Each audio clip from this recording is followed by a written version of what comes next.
Hello hello जी। Welcome है online और offline सभी बच्चों का साहिल स्टडी पॉइंट पे। आज हम करने वाले कंट्रोल एंड कोऑर्डिनेशन का पार्ट बी यानी control and coordination in humans या एनिमल्स मान लो। और इसमें आपको दो सिस्टम के बारे में पढ़ना है, एक आपका नर्वस सिस्टम है और एक आपका हार्मोनल सिस्टम है। तो नर्वस सिस्टम और हार्मोनल सिस्टम में बस हमें ये सारी चीजें पढ़नी है। नर्वस सिस्टम में मेन जो इसकी फंक्शनलिटी है न्यूरॉन, उसके बारे में बात करनी है। और फिर नर्वस सिस्टम आपके दो पार्ट्स में डिवाइडेड है, सीएनएस यानी सेंट्रल नर्वस सिस्टम और पीएनएस यानी पेरिफेरल नर्वस सिस्टम।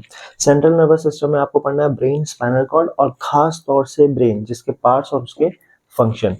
और पेरिफेरल में आपको पढ़ना है क्रेनियल और स्पाइनल नर्व्स ऊपर ऊपर से, बस कहाँ होती है और क्या नंबर है इनके, बस। ठीक है। फिर इस सिस्टम के अंदर जो मेन हमें फोकस करना है वो है हमारा रिफ्लेक्स सेक्शन के ऊपर। रिफ्लेक्स सेक्शन दोनों टाइप के हैं, आपके ब्रेन से होने वाले भी और स्पाइनल कॉर्ड से होने वाले भी। तो रिफ्लेक्स सेक्शन हमें इसमें मेन देखना है। फिर हार्मोनल सिस्टम के अंदर आपके पास दो टाइप के सिस्टम है, एंडोक्रीन और एक्सोक्रीन। एक्सोक्रीन हमें नहीं देखना है, हमें बस एंडोक्रीन के बारे में बात करनी है। एंडोक्रीन सिस्टम में आपके ग्लैंड्स आ जाएंगे और ग्लैंड्स में जो मेन मेन आपको देखना है वो क्या है, ग्लैंड्स की लोकेशन क्या है, क्या वो चीज सेक्रीट कर रहे हैं, जो सेक्रीट कर रहे हैं उसका फंक्शन क्या है, और वो अगर सेक्रीट नहीं करेंगे तो क्या होगा, यानी डेफिशिएंसी। बस ये चार चीजें। तो ये हो गया आपका ओवरव्यू कि पूरे चैप्टर में अब हमें क्या क्या पढ़ना है। तो अब एक एक पॉइंट को उठाते हैं और यहाँ से हम स्टार्ट करते हैं। Do it, make it. अब कंट्रोल कोऑर्डिनेशन आपका नर्वस सिस्टम और आपका हार्मोनल सिस्टम कैसे कर रहा है, एक एग्जांपल लेके समझते हैं। पहले नर्वस सिस्टम का। अब मान लो यहाँ पे चौक है और इसको मुझे उठाना है, तो यहाँ पे मेरी मूवमेंट क्या होगी, यहाँ पे मेरी पूरी कोऑर्डिनेटेड और कंट्रोल मूवमेंट होगी कि मेरा हाथ रेज होगा, ब्लैक बोर्ड की तरफ जाएगा, ग्रिप बनेगी, इसको मैं लेकर आऊंगा और यहाँ पे रखूंगा। ये क्या होगी, मेरी पूरी कंट्रोल एंड कोऑर्डिनेटेड मूवमेंट। कहने को तो ये वॉलंटरी मूवमेंट है कि मैंने हाथ रेज किया अपनी मर्जी से, ब्लैक बोर्ड की तरफ गया, ग्रिप बनाई और इसको लेकर आ गया। लेकिन यहाँ पे भी कंट्रोल ब्रेन का ही है और जो कोऑर्डिनेशन है हाथ का और ब्रेन का ही है यहाँ पे। कैसे, मान लो अगर हाथ का और ब्रेन का कंट्रोल एंड कोऑर्डिनेशन ना हो तो क्या होगा, ये अपनी जगह पे ही है। अगर मुझे इसको उठाना है तो सबसे पहले मैसेज जो है मेरे ब्रेन के पास जाएगा कि मुझे इसको लिफ्ट करना है, और इसको लिफ्ट करने के लिए मुझे अपना ये हाथ क्या करना पड़ेगा, लिफ्ट करना पड़ेगा। लेकिन अब ब्रेन और हैंड का कोऑर्डिनेशन नहीं है मान लो, तो क्या होगा, क्या ये रेस हो पाएगा, मैं कितनी कोशिश कर लूं मेरा हाथ रेस नहीं हो पाएगा। और अगर मैंने इसको पकड़ के रेस कर भी दिया किसी तरीके से, तो और इसके पास ले भी आया, तो इसकी मैं ग्रिप ही नहीं बना पाऊंगा, क्योंकि अब फिंगर्स और ब्रेन का कोऑर्डिनेशन नहीं है। जो ब्रेन है इसको कंट्रोल नहीं कर पा रहा, कोऑर्डिनेट नहीं कर पा रहा कि इन मूवमेंट्स को एक साथ मुझे फिंगर्स को ऐसे ग्रिप बनानी है। तो जब तक ये कंट्रोल एंड कोऑर्डिनेशन ब्रेन का, हाथ का, फिंगर्स का नहीं होगा, ये मैं नहीं उठा सकता। कहने को ये वॉलंटरी एक्शन था कि मैंने हाथ अपनी मर्जी से उठाया, यहाँ लेके गया, इसको उठा लिया, लेकिन इसको भी कंट्रोल और कोऑर्डिनेट कौन कर रहा है, आपका ब्रेन कर रहा है। जब तक कि ब्रेन और हैंड, ब्रेन और फिंगर्स की कंट्रोल एंड कोऑर्डिनेशन नहीं है, कोऑर्डिनेटेड मूवमेंट नहीं है, ना मैं ग्रिप बना सकता हूँ, ना मैं हाथ को रेस कर सकता हूँ, ना मैं इसके पास लेकर आ सकता हूँ। तो सेंट्रल नर्वस सिस्टम में जो मेन कमांड सेंटर है वो कौन है, आपका ब्रेन, जो किंग की तरह बिल्कुल बॉडी के टॉप पे बैठा हुआ है और यहीं से सब कुछ क्या कर रहा है, कंट्रोल एंड कोऑर्डिनेट कर रहा है। वॉलेंट्री मूवमेंट भी और इनवॉलेंट्री मूवमेंट भी। इनवॉलेंट्री जैसे आपके बॉडी के अंदर जो भी फंक्शंस हो रहे हैं, हार्ट बीट हो गई, एक्सक्रीशन हो गया, सर्कुलेशन हो गया। और वॉलेंट्री भी आपका बोलना, आपका चलना, स्विमिंग करना, साइकिलिंग करना, कुछ भी सोचना, ये भी बेशक से वॉलेंट्री मूवमेंट है, लेकिन कंट्रोल और कोऑर्डिनेट कौन कर रहा है इसको, ब्रेन ही कर रहा है। तो ब्रेन जो है वो मेन हमारा कमांड सेंटर है पूरी बॉडी का। ये इतने सारे, इतने कॉम्प्लेक्स फंक्शन एक साथ कंट्रोल और कोऑर्डिनेट कर रहा है। जितनी एफिशिएंसी से हमारा ब्रेन काम करता है उतनी एफिशिएंसी से कोई काम नहीं कर सकता, और हम इसको ले लेते हैं फॉर ग्रांटेड कि भाई ठीक है। गौर ही नहीं करते। आप सोचो कि आपकी बॉडी के अंदर एक ही टाइम पे, इसी वक्त आपके अंदर सर्कुलेशन भी हो रही है, डाइजेशन भी हो रही है, एक्सक्रीशन का सिस्टम भी चल रहा है, सेल्स के सिस्टम भी चल रहा है, डिवीजन वगैरह भी हो रही है, और आप ट्रांसमिट हो रहे हैं, आप देख भी रहे हो, विजन भी आपकी परसीव हो रही है, सुन भी रहे हो, साउंड भी परसीव हो रही है, बोल भी रहा हूँ मैं सब यार। और भी अंदर कितने सारे फंक्शंस हैं, हार्मोन्स, ग्लैंड्स वगैरह सब एक साथ हो रहे हैं। सबको कौन रेगुलेट कर रहा है, आपका ब्रेन। और स्पाइनल कॉर्ड भी है। मान लो यूनिवर्स बोल देता कि नहीं भाई इतने सारे फंक्शन ब्रेन को मत लो, एक दो फंक्शन जो है वॉलेंट्री भी छोड़ देते हैं, जैसे सर्कुलेशन ले लेते हैं और डाइजेशन जो है वो वॉलेंट्री छोड़ देते हैं। अब क्या होगा, अब सर्कुलेशन और वॉलेंट डाइजेशन आपके हाथ में है। सर्कुलेशन का मतलब समझते हो, सर्कुलेशन लाइफ प्रोसेस में पढ़ा है ना, क्या था, हार्ट पंप कर रहा है, एक चेंबर से दूसरे चेंबर में जा रहा है, फिर दूसरा चेंबर पंप करेगा, वॉल्व काम करेंगे, आर्टरीज काम करेंगी, वेन्स काम करेंगी, कैपिलरीज काम करेंगी, ऑक्सीजनेटेड ब्लड जाएगा, डीऑक्सीजनेटेड ब्लड आएगा। ये सारी कॉम्प्लेक्सिटी किसको कंट्रोल करनी पड़ जाती है? अगर आपको करनी पड़ जाती है तो क्या कर पाते? आप लोगों से अपनी पढ़ाई और लाइफ की कंट्रोल और कोऑर्डिनेट नहीं हो पाती। इतने कॉम्प्लेक्स फंक्शन जो है कहाँ से कंट्रोल कोऑर्डिनेट कर लेते हैं? 2 मिनट के अंदर सब खत्म हो जाता है।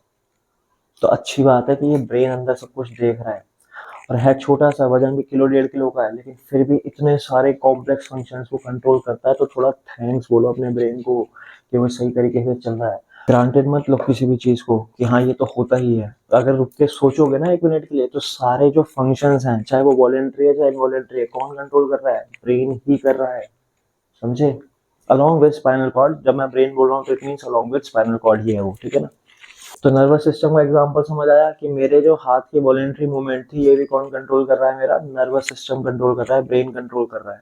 अगर इसकी कंट्रोल एंड कोऑर्डिनेट मूवमेंट नहीं होती तो मैं इसको नहीं उठा पाता। इवन कि जो मैं अभी बोल रहा हूँ और आप लोग अभी देख रहे हो, ये भी कौन कंट्रोल कर रहा है? ब्रेन कंट्रोल कर रहा है। आप जो देख रहे हो, जो लाइट रेज है वो आपकी आंखों में जा रही हैं, रेटिना पे फॉल हो रही है, रेटिना से ब्रेन में जा रही है, इमेज बन रही है। साउंड जो है ऑडिटरी नर्व के जरिए ब्रेन के अंदर जा रहा है, सबको कंट्रोल और कोऑर्डिनेट कर रहा है, ब्रेन कर रहा है। तो नर्वस सिस्टम का समझ आया एग्जांपल, ठीक है? अब एक हार्मोनल सिस्टम का एग्जांपल ले लेते हैं कि हार्मोनल सिस्टम कैसे कंट्रोल एंड कोऑर्डिनेट कर रहा है। एक जो घातक सा हार्मोन है उसके बारे में बात करते हैं, वो है आपका एड्रीनलिन। एड्रीनल रश हो जाता है कभी कभार।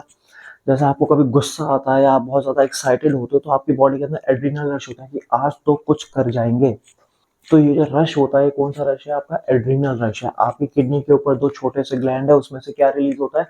एड्रीनलिन हार्मोन रिलीज होता है। इसको फाइट और फ्लाइट हार्मोन भी बोलते हैं, इमरजेंसी हार्मोन भी बोलते हैं, स्ट्रेस हार्मोन भी बोलते हैं। क्यों बोलते हैं वो अभी थोड़ी देर में सारा डिस्कस करेंगे।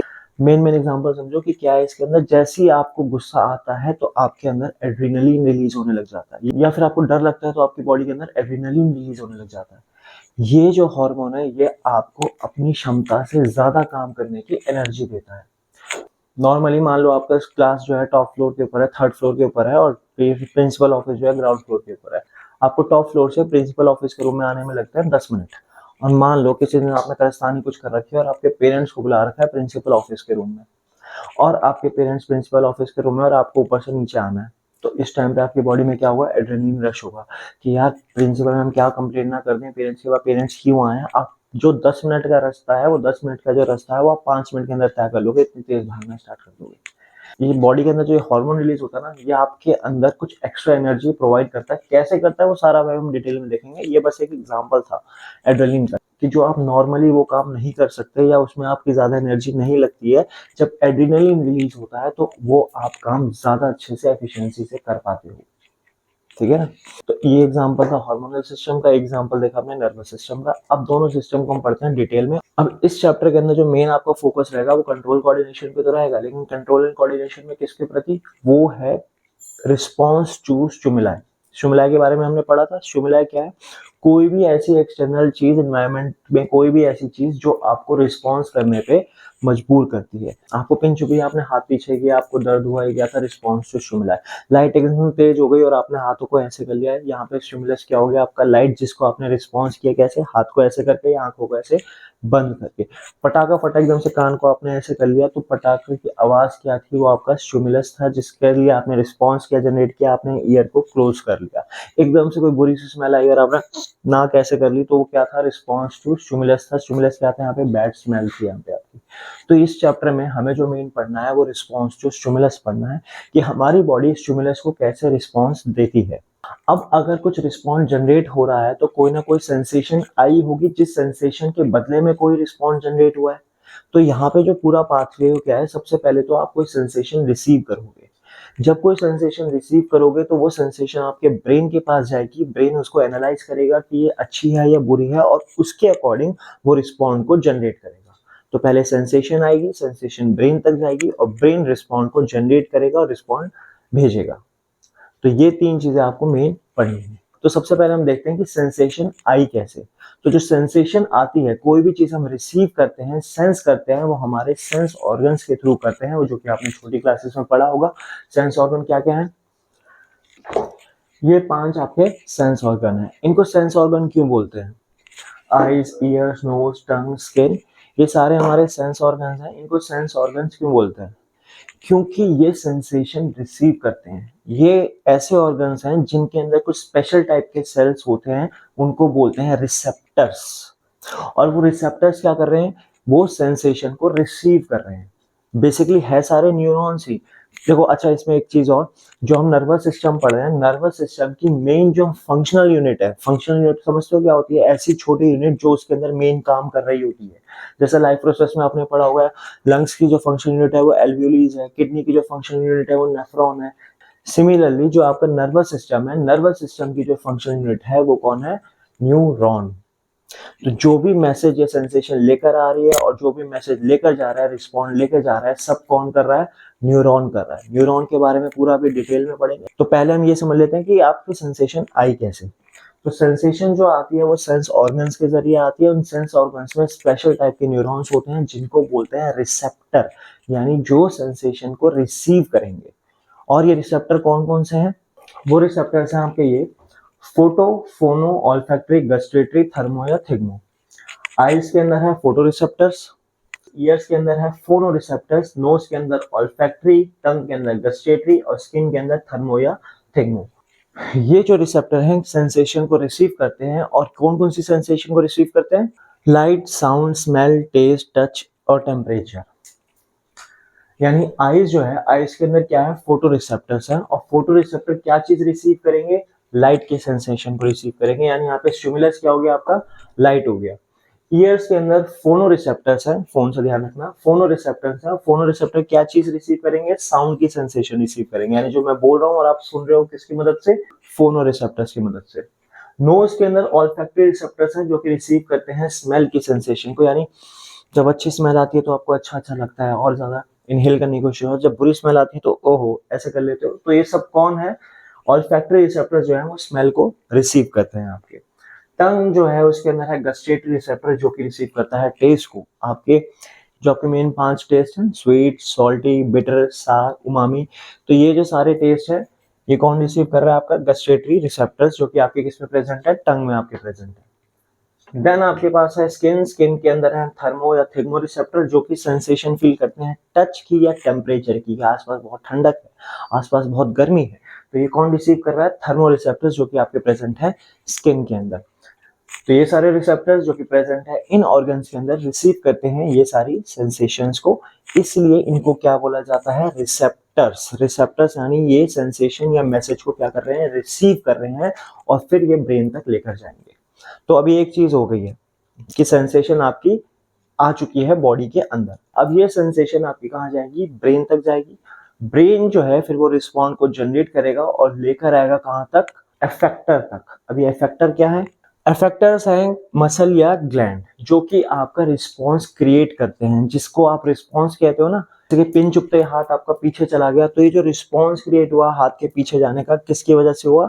मसल की वजह से। या तो कोई मसल एक्टिवेट हो जाएगी या कोई ग्लैंड एक्टिवेट हो जाएगा जिसकी वजह से आपका रिस्पॉन्स क्रिएट होगा। तो रिसेप्टर्स मैसेज को रिसीव कर रहे हैं, फिर वो मैसेज जाएगा ब्रेन के पास, ब्रेन रिस्पॉन्ड को जनरेट करेगा और वो जो मैसेज है, वो जो रिस्पॉन्ड है, वो वापस किसके पास आएगा? इफेक्टर के पास, यानी किसी मसल या ग्लैंड के पास, जो कि वो रिस्पॉन्स को शो करेगा। 3 सिंपल सी चीजें हैं, रिसेप्टर, ब्रेन और इफेक्टर, और इन्हीं तीनों पाथवे के जरिए आपका जो रिस्पॉन्ड है कोई भी जनरेट होता है बॉडी में। क्लियर है ये चीज? वैसे तो हमें रिफ्लेक्स सेक्शन में पूरा हमें पढ़ना है, लेकिन एक छोटा सा एग्जांपल समझ लो। जैसे कि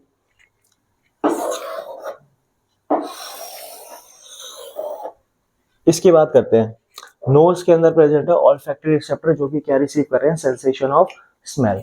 2 केस लेके चलते हैं। एक जब आप रूम में एंटर किए तो बहुत ही अच्छी स्मेल आ रही थी, और एक जब रूम में एंटर किए तो बहुत ही बुरी स्मेल आ रही थी। दोनों केसेस में आपका ब्रेन किस टाइप से रिस्पॉन्स को जनरेट करता है ये देखते हैं। पहला, जब उस रूम में एंटर किए जब आपकी स्मेल क्या थी? वहां पे अच्छी आ रही थी। तो नोज के अंदर प्रेजेंट है ऑल्फैक्टरी रिसेप्टर्स। ऑल्फैक्टरी रिसेप्टर्स ने स्मेल को क्या किया? रिसीव किया। जैसे रिसीव किया, ब्रेन के पास वो सेंसेशन गई और ब्रेन ने एनालाइज किया कि अच्छी है या बुरी है। तो ब्रेन को लगी है अच्छी, तो उसको ये स्मेल और चाहिए, तो उसने क्या किया? नोस्ट्रिल्स को एक्सपेंड किया, चेस्ट कैविटी को एक्सपेंड किया, ताकि आप ज्यादा से ज्यादा उसको क्या कर सको?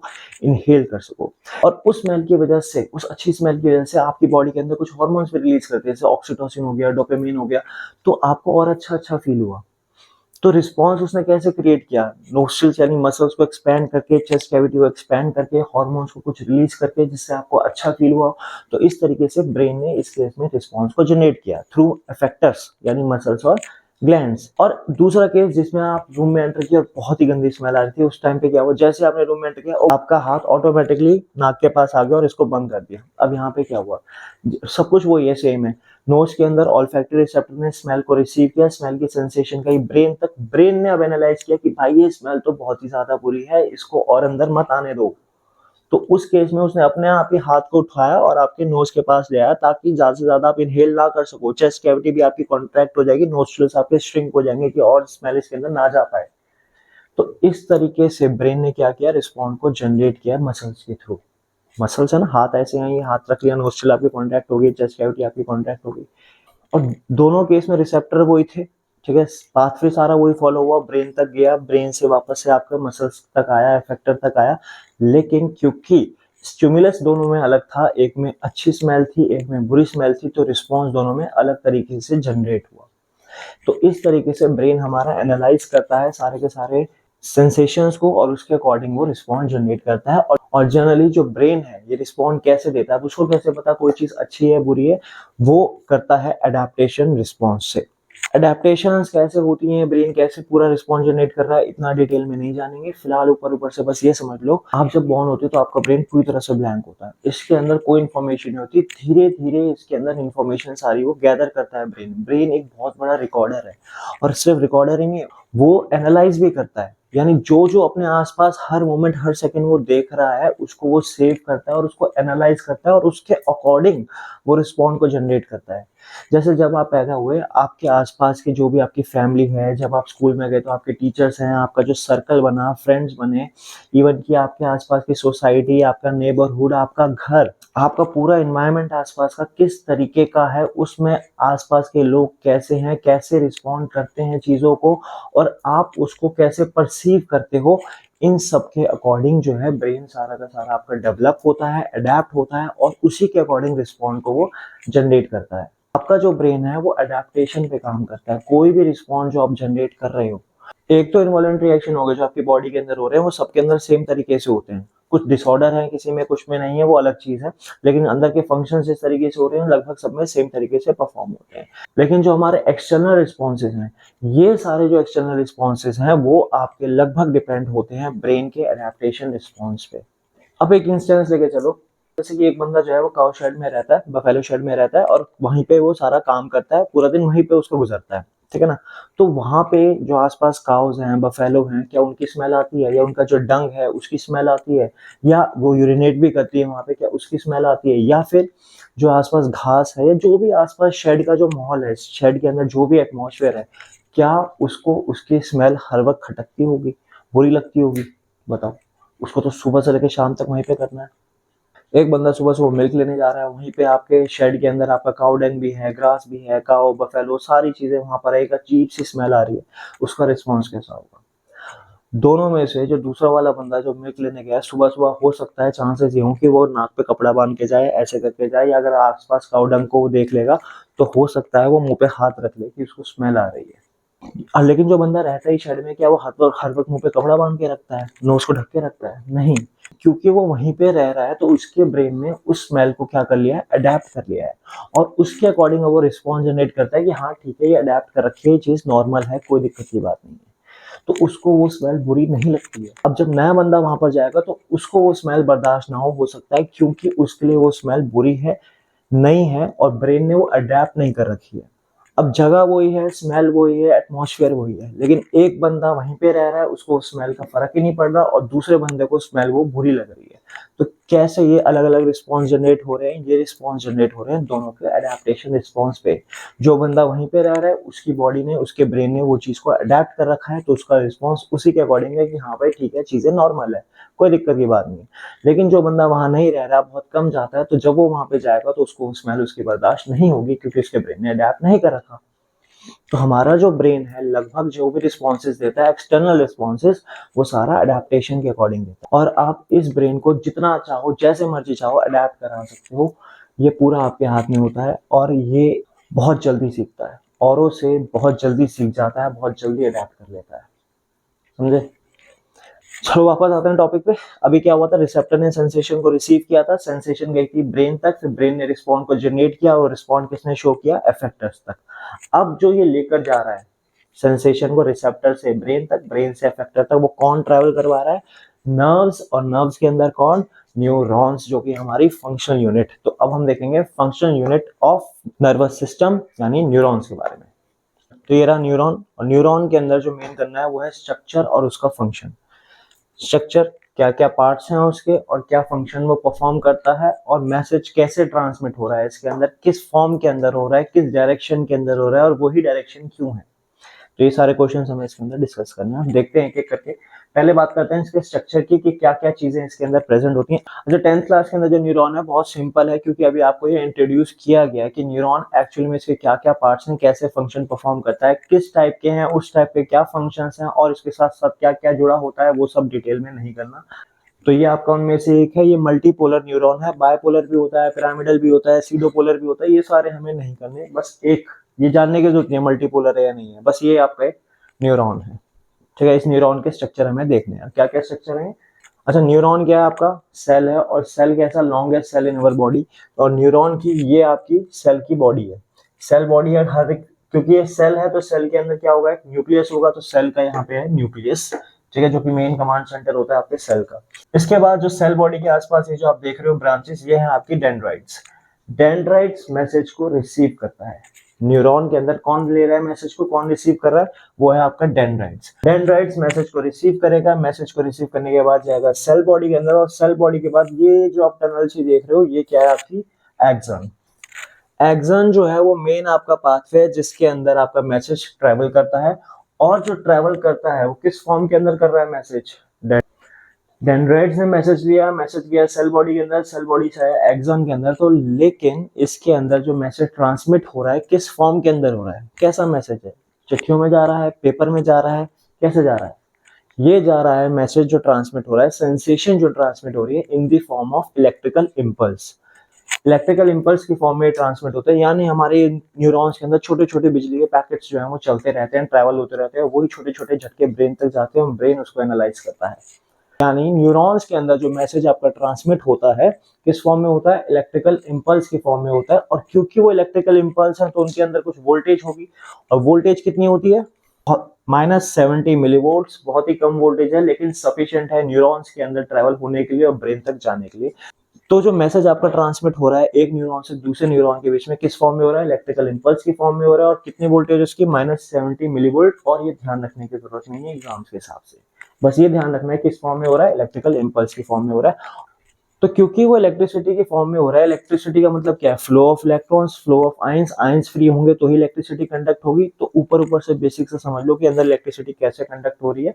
ठीक है, तो एक्सॉन से इलेक्ट्रिकल इंपल्स ट्रैवल करता करता आएगा एक्सोनल टर्मिनल यानी नर्व एंडिंग के पास, और नर्व एंडिंग पे आने के बाद ये जैसे इस न्यूरॉन का नर्व एंडिंग हो गया, नर्व एंडिंग पे आने के बाद ये जो मैसेज है वो ट्रांसमिट हो जाएगा किसके पास, नेक्स्ट न्यूरॉन के पास।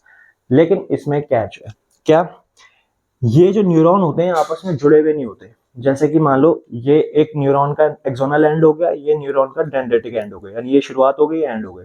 तो ये ऐसे इंटरकनेक्टेड नहीं है, बिल्कुल जुड़े हुए नहीं है, क्योंकि अगर जुड़े हुए होते तो एक मैसेज आता दूसरे के अंदर ट्रांसमिट हो जाता, यहाँ से वो चला जाता।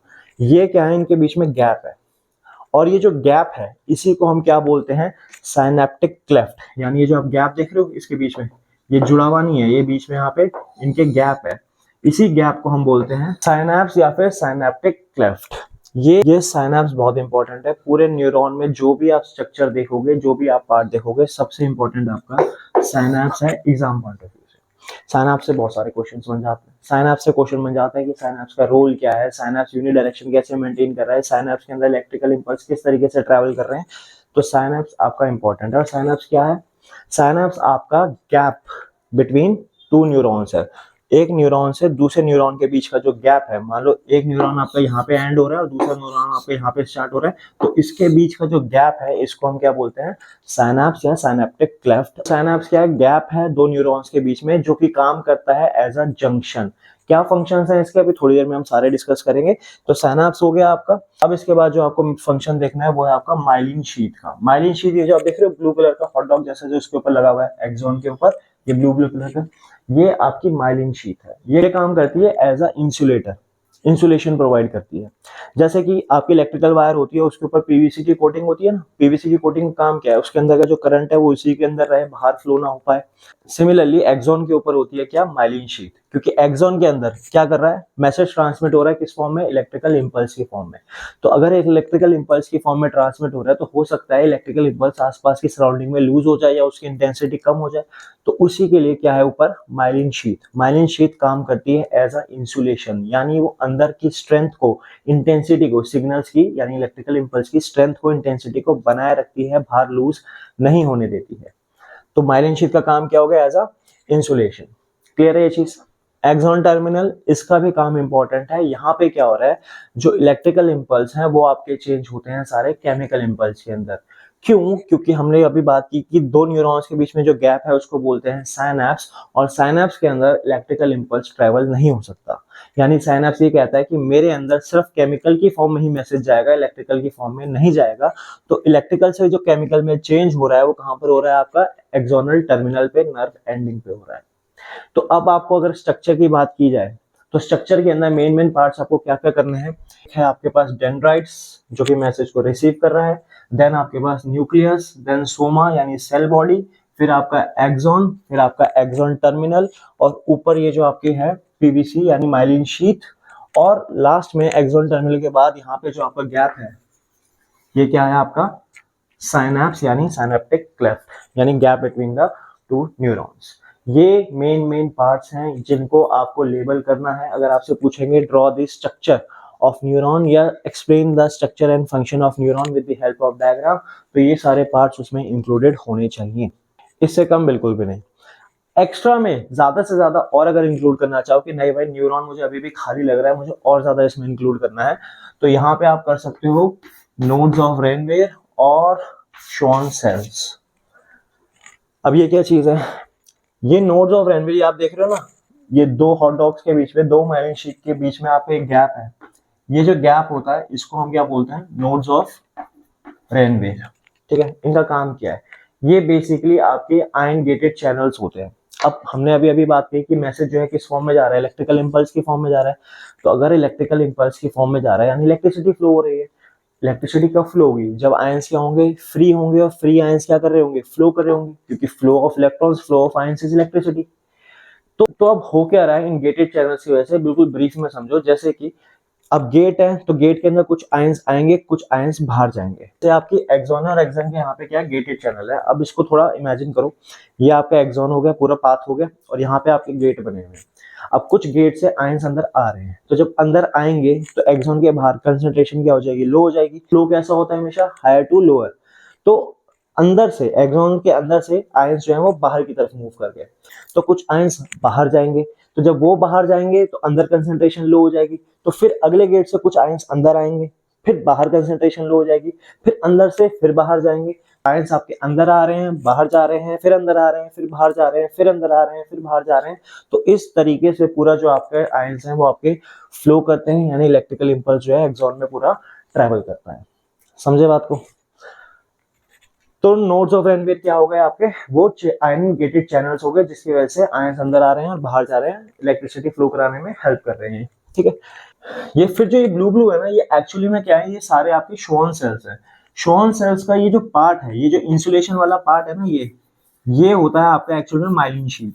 ठीक है, जो उसके ऊपर कोटिंग है वो किसकी है, माइलिन शीथ की है। और क्योंकि ये सेल है तो सेल के अंदर आपका क्या होगा, एक न्यूक्लियस भी होगा, तो उसमें न्यूक्लियस भी होता है। तो पूरा ये शॉन सेल है जिसके अंदर जो ये कोटिंग है, ठीक है, जो थिक कोटिंग है आपकी, ये किस चीज की है, माइलिन शीथ की है। तो शॉन सेल्स ना मेंशन करो चलेगा, नोड्स ऑफ रेनवेयर ना मेंशन करो चलेगा, लेकिन बाकी सारे पार्ट्स जो है मेंशन करने हैं। अब एक ग्लायल सेल्स कुछ सुना होगा आपने। ग्लायल सेल्स बिल्कुल भी डिटेल में नहीं पढ़ना, ग्लायल सेल्स बस ये जान लो कि ग्लायल सेल्स जो होते हैं वो उसके सपोर्ट और प्रोटेक्शन के लिए होते हैं न्यूरॉन के। ये मैसेज ट्रांसमिट नहीं करते, ये न्यूरॉन के साथ ही मौजूद होते हैं, लेकिन इनका काम होता है उसको प्रोटेक्शन देने का, सपोर्ट देने का। जैसे कि जो आपका शॉन सेल है, ये शॉन सेल है, ये भी एक टाइप का आपका ग्लायल सेल है। तो माइलिन शीट पार्ट है श्वान सेल का और श्वान सेल पार्ट है ग्लाइल सेल्स का, लेकिन इस तरीके से कॉम्प्लेक्सिटी में मत जाओ, सिंपल सिंपल ध्यान रखो एग्जाम पॉइंट ऑफ व्यू से। ये आपका न्यूरॉन है, न्यूरॉन में आपको करना है डेंड्राइट्स, एक्सॉन, न्यूक्लियस, सोमा यानी सेल बॉडी, माइलिन शीट और एक्सॉन टर्मिनल, और यहाँ पे जो गैप है वो है आपका साइनैप्स।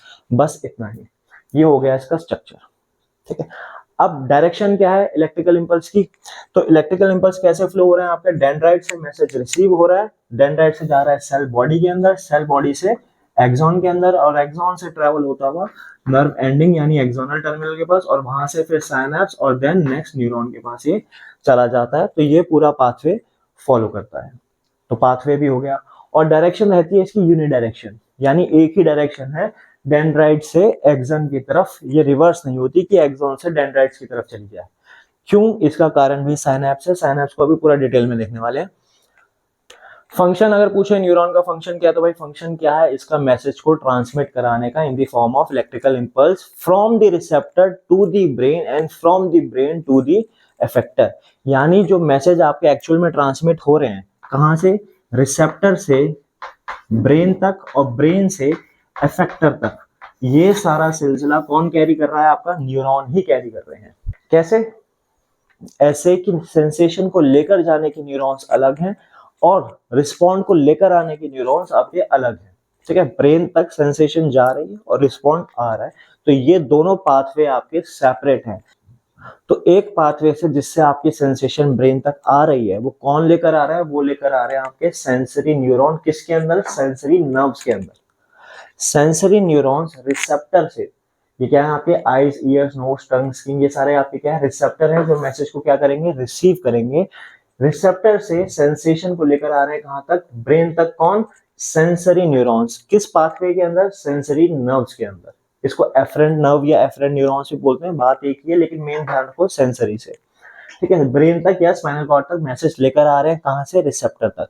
अब मैसेज आ चुका है, ब्रेन इसको एनालाइज कर रहा है, रिस्पॉन्ड जनरेट कर रहा है। अब वो रिस्पॉन्ड जब उसने जनरेट किया तो वो रिस्पॉन्ड किसके पास भेजेगा, कौन करेगा, ब्रेन तो नहीं हिलेगा ना, ब्रेन अपना रिस्पॉन्ड किसी को भेजेगा ताकि मसल्स उसकी जगह रिस्पॉन्ड करे।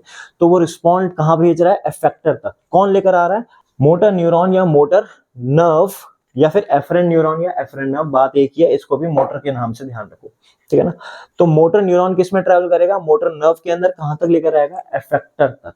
इफेक्टर क्या है, आपकी मसल्स और ग्लैंड जो कि रिस्पॉन्ड शो करेंगे।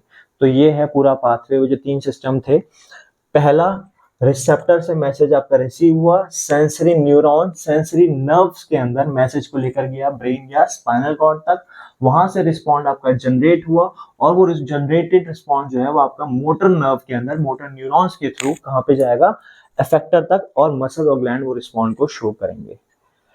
तो ये ध्यान रखना है, सेंसरी, मोटर, ठीक है। अब एक और चीज है, सेंसरी लेकर आया, मोटर लेकर जा रहा है, लेकिन इन दोनों के बीच में जो लिंक बनाता है, ठीक है, सेंसरी और मोटर के बीच में जो लिंक बनाता है वो है आपका रिले न्यूरॉन या फिर इंटरन्यूरॉन, बात एक ही है, रिले के नाम से ध्यान रखना। सेंसरी मैसेज लेकर जा रहा है, मोटर मैसेज लेकर आ रहा है, और इन दोनों को कनेक्ट कौन कर रहा है, आपका रिले न्यूरॉन। रिले रेस सुनिए ना, क्या होता है कि एक बंदा भागता है फिर उसको पास करता है, फिर दूसरा भागता है फिर उसको पास करता है, तो सेम रिले का यही काम है, सेंसरी से मैसेज को उठाना और मोटर को देना, रिस्पॉन्ड। क्लियर है। न्यूरॉन के टाइप्स में बस आपको ज्यादा से ज्यादा यही करना है, सेंसरी, मोटर और रिले, इसके अलावा और कुछ नहीं करना। न्यूरॉन का स्ट्रक्चर देख लिया, न्यूरॉन का फंक्शन देख लिया, मैसेज को ट्रांसमिट करता है इलेक्ट्रिकल इंपल्स की फॉर्म में रिसेप्टर से इफेक्टर तक।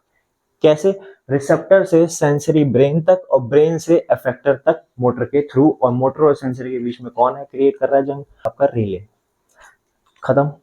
अब इसके बाद न्यूरॉन में जो मेन चीज है वो हम देखते हैं साइनैप्स के बारे में, कि साइनैप्स का रोल क्या है, साइनैप्स कैसे काम करता है, मैसेज एक न्यूरॉन से दूसरे न्यूरॉन तक जा कैसे रहा है।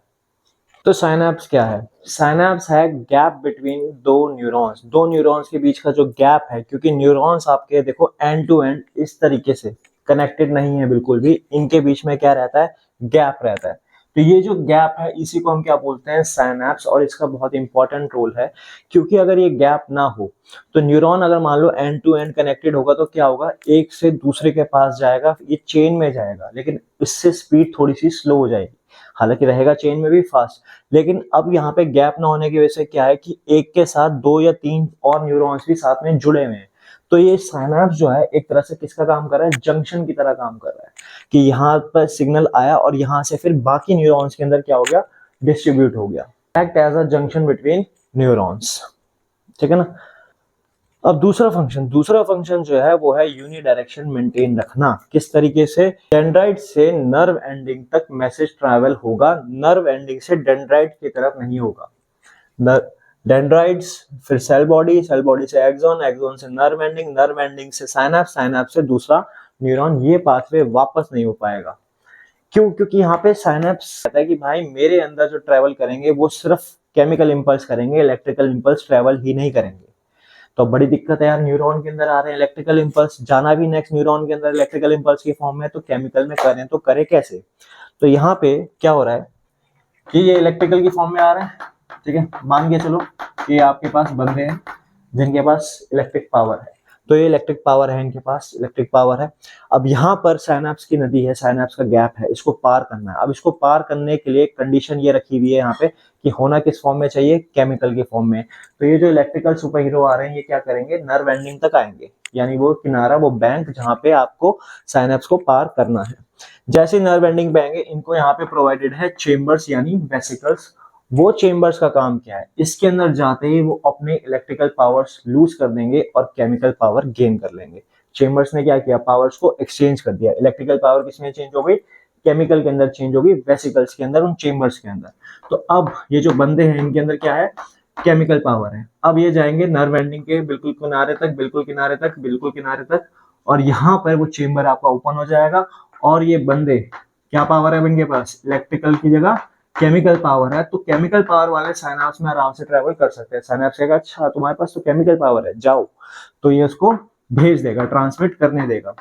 अब जैसे ही ये पहुंचेंगे डेंड्राइट्स ऑफ नेक्स्ट न्यूरॉन, यानी जैसे इन्होंने साइनैप्स को पार किया तो डेंड्राइट्स और नेक्स्ट न्यूरॉन पे क्या होते हैं, यहाँ पे इनके पास रिसेप्टर्स होते हैं। इन रिसेप्टर्स का काम क्या है कि वापस से उनको अपनी इलेक्ट्रिकल शक्तियां दे देंगे। तो जैसे ही डेंड्राइट्स पे पहुंचे, डेंड्राइट्स में रिसेप्टर, रिसेप्टर्स ने क्या किया, वापस से इनको अपनी इलेक्ट्रिकल शक्तियां दे दी, यानी इलेक्ट्रिकल इंपल्स में चेंज हो गए और ये इस न्यूरॉन के अंदर वापस से फ्लो करना स्टार्ट कर देंगे।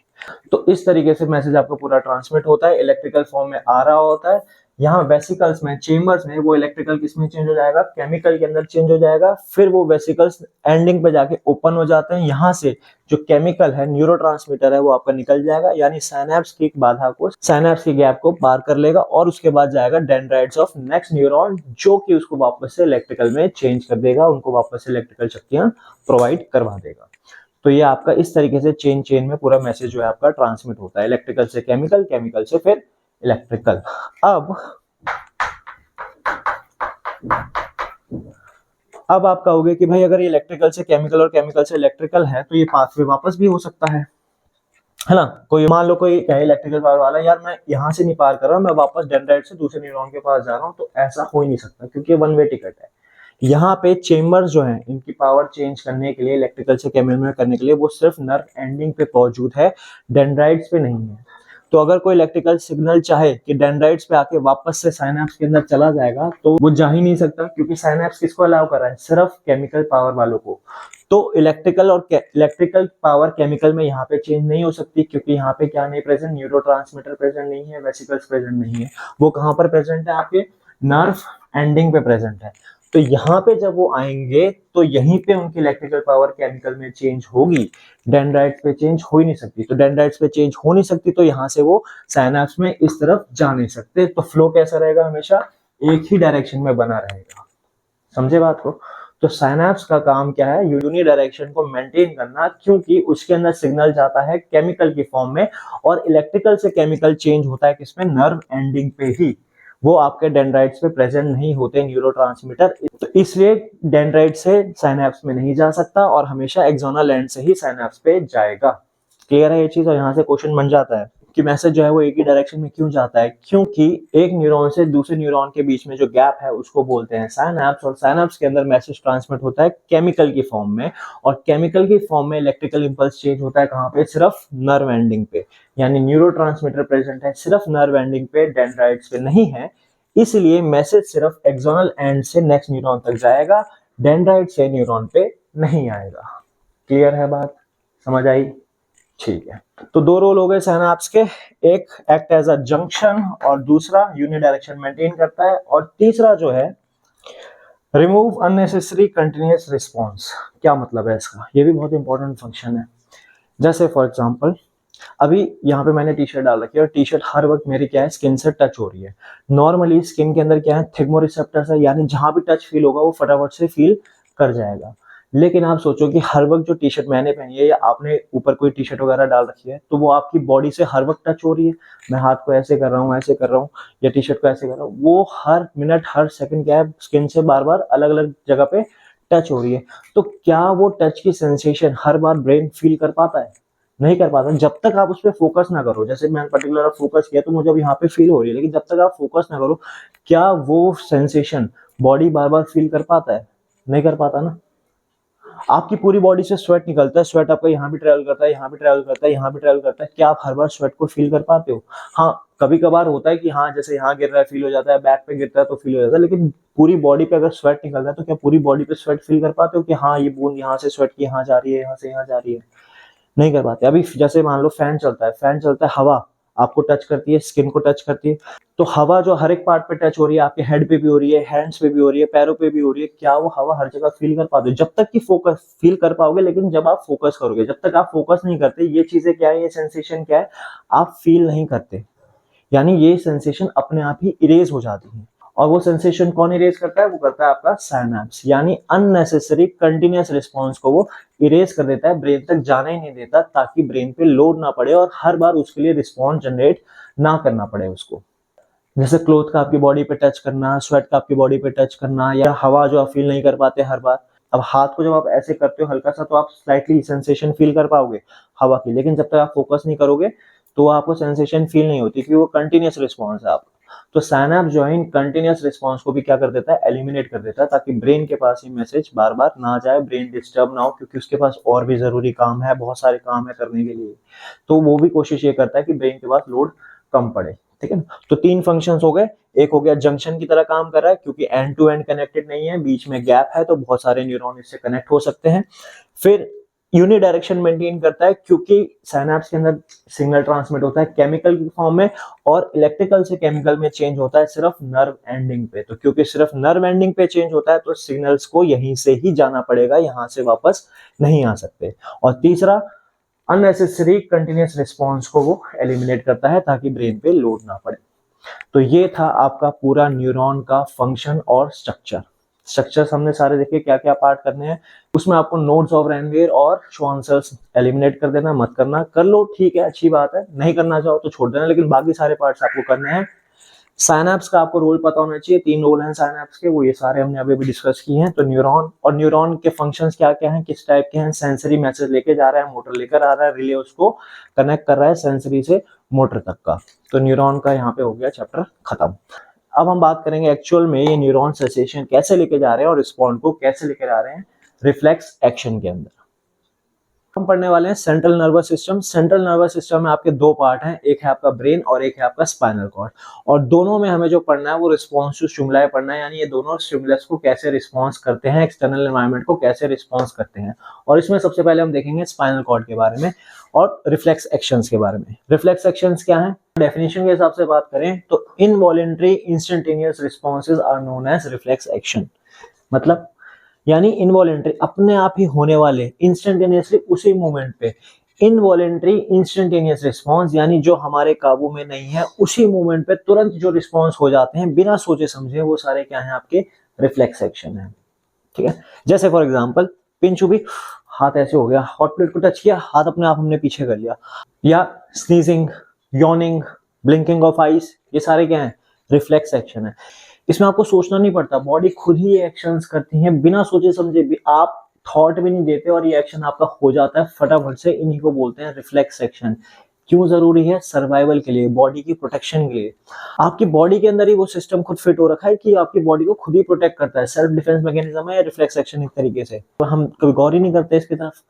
आपकी पूरी बॉडी एक वेल डिजाइन बायोलॉजिकल मशीन है, बिल्कुल परफेक्ट, हर एक चीज इसके अंदर है। अगर इसकी केयर करो तो ये मशीनरी ऐसी है कि बहुत लंबे टाइम तक सही तरीके से काम कर सकती है आपकी। खुद का इसका डिफेंस मैकेनिज्म है, रिफ्लेक्स एक्शन हो गया, अंदर इम्यून सिस्टम हो गया, खुद का इसका प्रोसेसिंग सेंटर है, ब्रेन हो गया, स्पाइनल कॉर्ड हो गया, खुद के इसके बैरियर्स है, बोन्स वगैरह, सारी चीजें आपकी बॉडी के अंदर वेल डिजाइन मशीनरी है आपकी।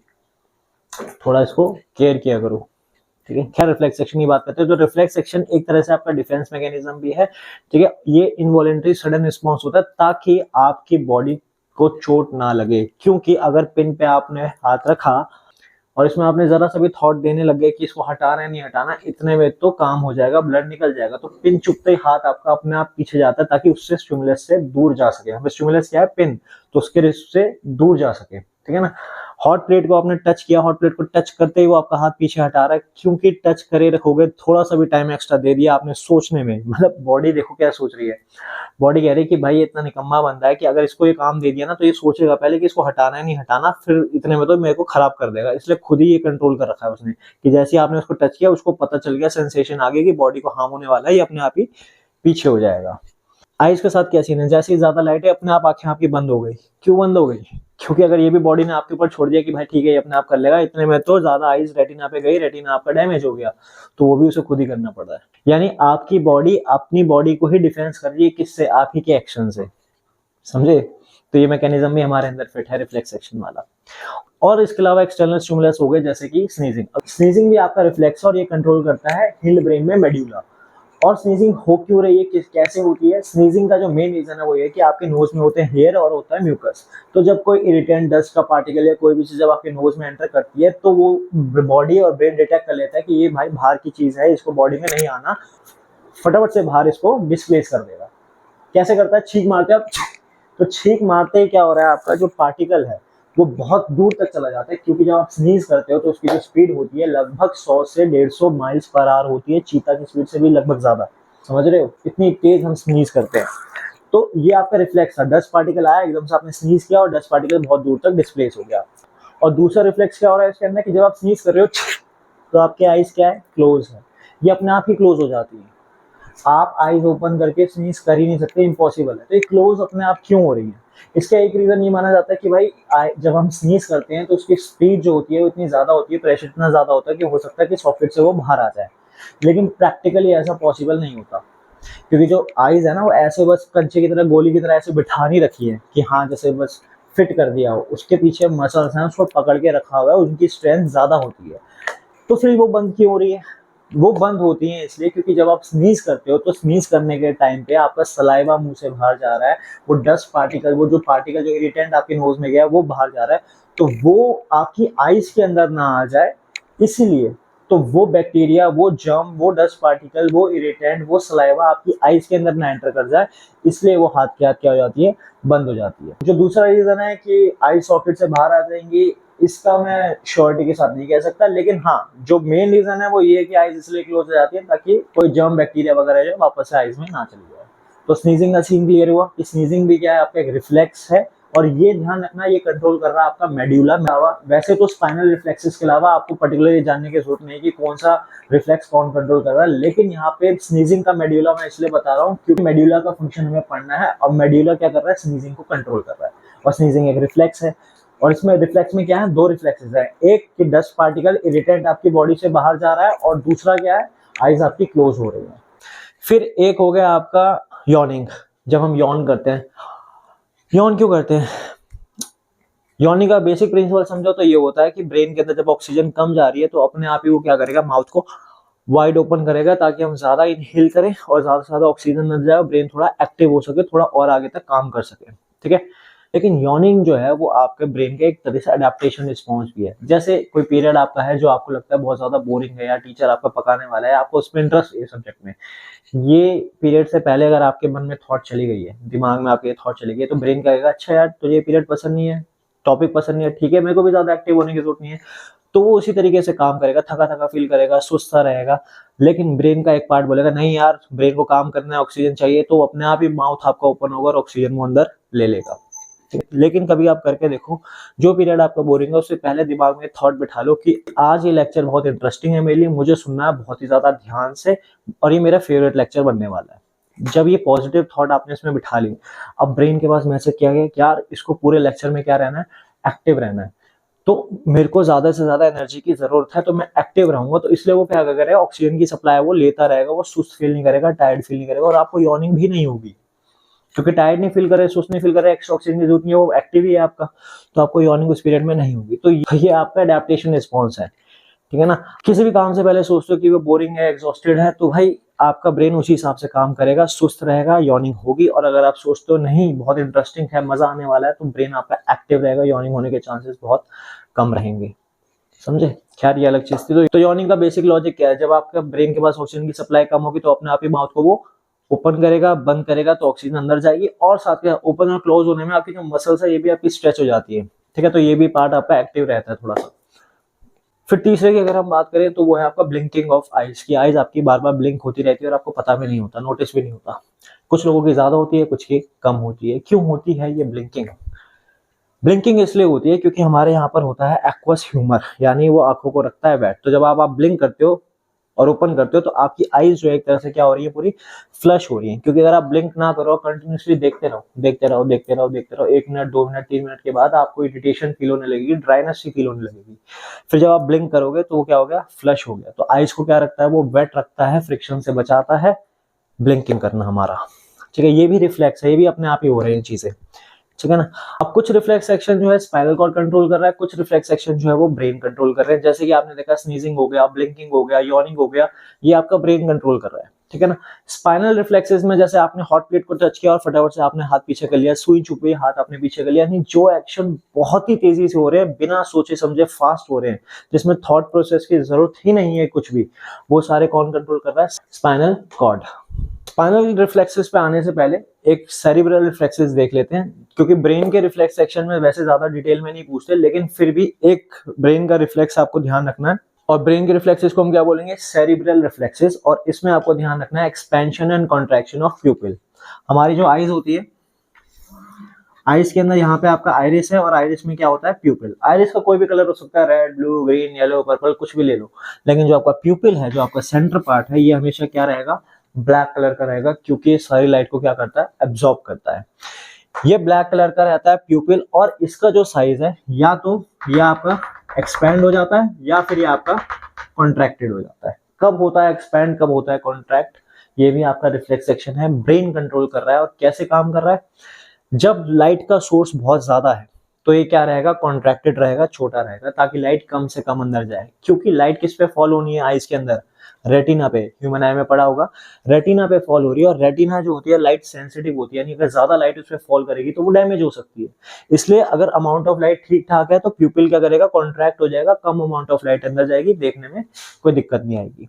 लेकिन सोचो अभी लाइट ठीक ठाक थी, एकदम से लाइट चली गई, प्यूपिल आपका कॉन्ट्रैक्टेड था, लाइट कम जा रही थी, और एकदम से लाइट गायब ही हो गई, खत्म हो गया, अंधेरा हो गया, फिर तो उस टाइम पे आपको थोड़ा दिखना बंद हो जाएगा। फिर धीरे धीरे धीरे आपको दिखना स्टार्ट हो जाता है। क्यों? क्योंकि प्यूपिल क्या हो जाता है, अब धीरे धीरे एक्सपैंड हो जाता है। यानी जब अंधेरा होता है तो प्यूपिल क्या होगा, आपका एक्सपैंड होगा, ताकि ज्यादा से ज्यादा लाइट जो है वो अंदर ले सके, कम सोर्स से, मतलब क्योंकि लाइट तो है नहीं, बहुत ही कम है, ना के बराबर, तो उतनी में ही ज्यादा से ज्यादा लाइट वो ले सके, इसलिए वो क्या रहेगा, एक्सपैंडेड रहेगा। तो प्यूपिल जो एक्सपैंड हो रहा है, कॉन्ट्रैक्ट हो रहा है, मेन पर्पस क्या है, अमाउंट ऑफ लाइट को रेगुलेट कर सके, रेटिना पे जा सके, ताकि आपको दिखना बंद ना हो, ठीक ठाक आपको दिखता रहे। ये एक रिफ्लेक्स है। और अगर ये भी ना हो, जैसे अंधेरा था, प्यूपिल आपका एक्सपेंडेड था, एकदम से लाइट आ गया, अब एकदम से लाइट आके नॉर्मली क्या होता है, हम आंखें बंद कर लेते हैं, फिर धीरे धीरे वो एडजस्ट होती है। लेकिन अगर ये चीज ना हो, रिफ्लेक्स एक्शन ना हो, प्यूपिल आपका एक्सपेंडेड का एक्सपेंडेड ही रहे, चाहे डिम लाइट है चाहे ब्राइट लाइट है, होगा क्या, डिम लाइट में तो चलो काम बन जाएगा, ब्राइट लाइट में क्या होगा, ज्यादा लाइट अंदर जाएगी, आपका रेटिना डैमेज हो जाएगा और आपको दिखना बंद हो जाएगा, ठीक है। या फिर कॉन्ट्रैक्टेड का कॉन्ट्रैक्टेड रहा तो उसमें दिन में तो देख पाओगे, लेकिन रात को जब अंधेरा हो गया तब लाइट ज्यादा अंदर जाएगी नहीं, तो रात को ठीक से नहीं देख पाओगे। तो ये कंट्रोल करता है, अपने आप को एडजस्ट करता है ताकि सही तरीके से देख पाए। और ये जो रिफ्लेक्स है कौन कंट्रोल कर रहा है, कि कम लाइट में एक्सपैंड हो रहा है और ज्यादा लाइट में कॉन्ट्रैक्ट हो रहा है, ये कंट्रोल करता है आपका ब्रेन, इसलिए इसको बोलते हैं सेरिब्रल रिफ्लेक्स। तो ब्रेन के रिफ्लेक्स में आपसे स्नीजिंग नहीं पूछने के, आपसे यॉर्निंग नहीं पूछने के, आपसे ब्लिंकिंग नहीं पूछने के, इनका कुछ नहीं पूछेंगे कि कैसे हो रहा है कैसे नहीं हो रहा। आपको ध्यान रखना है बस ये एक्सपेंशन और कॉन्ट्रैक्शन ऑफ प्यूपिल सेरिब्रल रिफ्लेक्स के अंदर। अब जो आपको ध्यान रखना है वो है आपका स्पाइनल रिफ्लेक्स, जिसमें बुक्स में दे रखा है हॉट प्लेट को टच करता है, हाथ हमारा हो जाता है पीछे। हमने यहाँ प्लेट की जगह ले रखी है हॉट कढ़ाई, कढ़ाई में है गर्मा गर्म पकोड़े, पकोड़े खाने का आपका मन किया, आपको हुआ नहीं सबर, आपने कढ़ाई को टच किया और आपका हाथ एकदम से पीछे हो गया। तो ये जो पूरा रिस्पॉन्स है टच करने से हाथ पीछे जाने तक का, ये है आपका रिफ्लेक्स एक्शन, जो बिना सोचे समझे फटाफट से हो जाता है ताकि आपकी स्किन प्रोटेक्टेड रहे, आप प्रोटेक्टेड हो।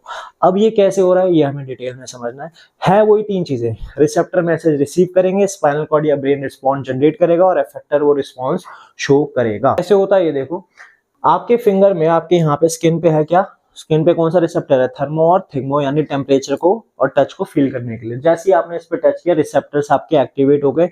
वो जो मैसेज है टच का, हीट का, वो मैसेज सेंसरी न्यूरॉन के जरिए, जो कि सेंसरी नर्व में ट्रेवल कर रहे हैं, किसके पास गया, स्पाइनल कॉर्ड के पास।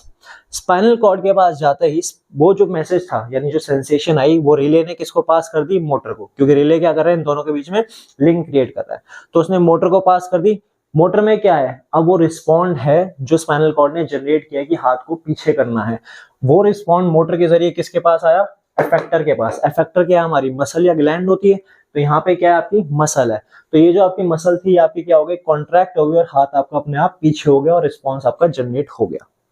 समझे। रिसेप्टर ने सेंसेशन को रिसीव किया, सेंसरी नर्व स्पाइनल कॉर्ड के पास लेकर आई, स्पाइनल कॉर्ड ने रिस्पॉन्स जनरेट किया, मोटर नर्व लेकर आई एफेक्टर के पास, एफेक्टर ने रिस्पॉन्स शो किया कैसे, मसल्स को पुल करके और हाथ को पीछे खींच के, ये इसका रिस्पॉन्स जनरेट हो गया। ये था आपका simple reflex action, spinal reflex. और ये जो पूरा पाथवे आपने देखा कि स्टिमुलस को रिसीव किया रिसेप्टर ने, रिसेप्टर से मैसेज किया सेंसरी नर्व के पास, सेंसरी नर्व से स्पाइनल कॉर्ड, स्पाइनल कॉर्ड से मोटर न्यूरॉन या मोटर नर्व से एफेक्टर और एफेक्टर ने रिस्पॉन्स जनरेट किया। ये जो पूरा पाथवे था इसको हम बोलते हैं रिफ्लेक्स आर्क। तो रिफ्लेक्स आर्क क्या है, वो पाथवे जिसके थ्रू रिफ्लेक्स एक्शन आपका होता है। फिर से समझ लो स्लो मोशन में हो क्या रहा है, रिसेप्टर्स ने सेंसेशन रिसीव करी, सेंसरी नर्व उसको लेकर गई स्पाइनल के पास, स्पाइनल ने रिस्पॉन्स जनरेट किया, मोटर नर्व उसको लेकर आई एफेक्टर के पास, एफेक्टर यहाँ पे आपके मसल्स हैं, मसल्स हो गए आपके पुल और हाथ हो गया आपका पीछे, और पीछे होना जो था आपका हाथ, ये था आपका रिस्पॉन्स यहाँ पे जो जनरेट हुआ। तो ये जो पूरा पाथवे है, इस पाथवे को हम क्या बोलते हैं, रिफ्लेक्स आर्क। और ये जो हमने रिफ्लेक्स एक्शन देखा ये था आपका स्पाइनल रिफ्लेक्स, और मेन आपका यही है। और यहीं से क्वेश्चन आपका आता है कि रिफ्लेक्स एक्शन क्या होता है, रिफ्लेक्स आर्क क्या होती है, डायग्राम की मदद से एक्सप्लेन करो। कौन कंट्रोल कर रहा है, स्पाइनल कॉर्ड कंट्रोल कर रहा है। ब्रेन वाले में क्या ध्यान रखना है, कॉन्ट्रैक्शन और एक्सपेंशन ऑफ प्यूपिल। और दो तीन एग्जांपल ध्यान रखने हो तो स्नीजिंग, यॉर्निंग और ब्लिंकिंग। स्नीजिंग कौन कंट्रोल कर रहा है, मेड्यूला। मेड्यूला इसलिए खास तौर से बता रहा हूँ क्योंकि आगे ब्रेन के पार्ट्स में हमें मेड्यूला पढ़ना है, तो स्नीजिंग का उसमें ध्यान रखना। बाकी यॉर्निंग का सेंटर अलग है, ब्लिंकिंग का सेंटर अलग है, वो आपको डिटेल में नहीं पढ़ना, इसलिए स्नीजिंग का बस ध्यान रखो कौन कर रहा है, मेड्यूला कर रहा है। क्लियर है।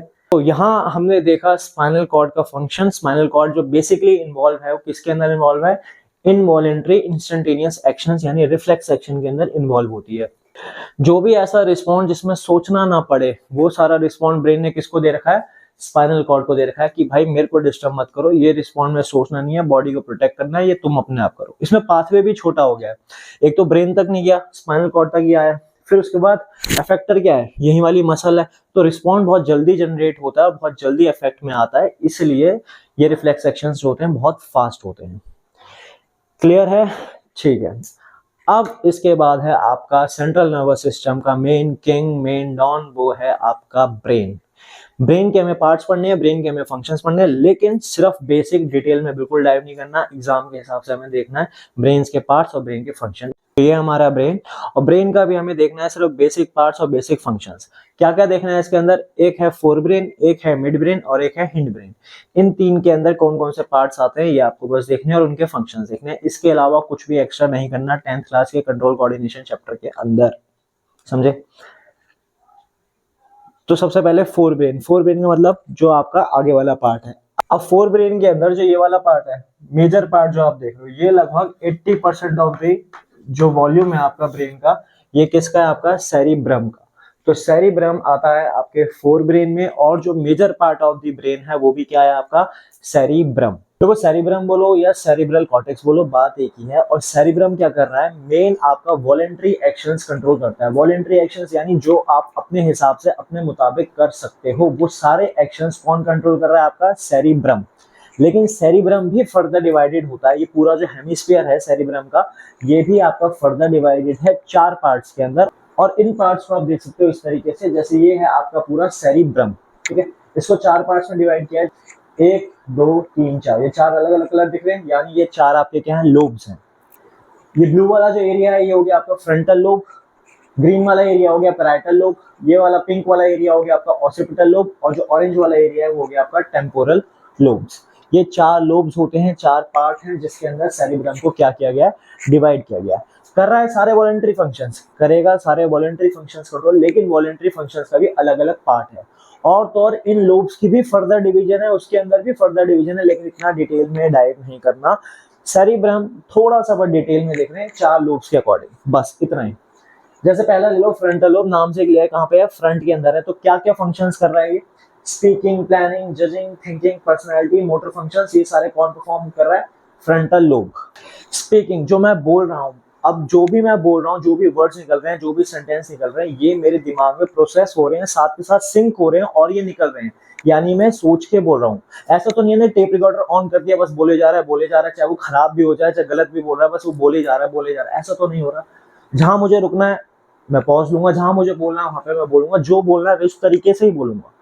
तो ये जो कौन कंट्रोल कर रहा है, आपका फ्रंटल लोब।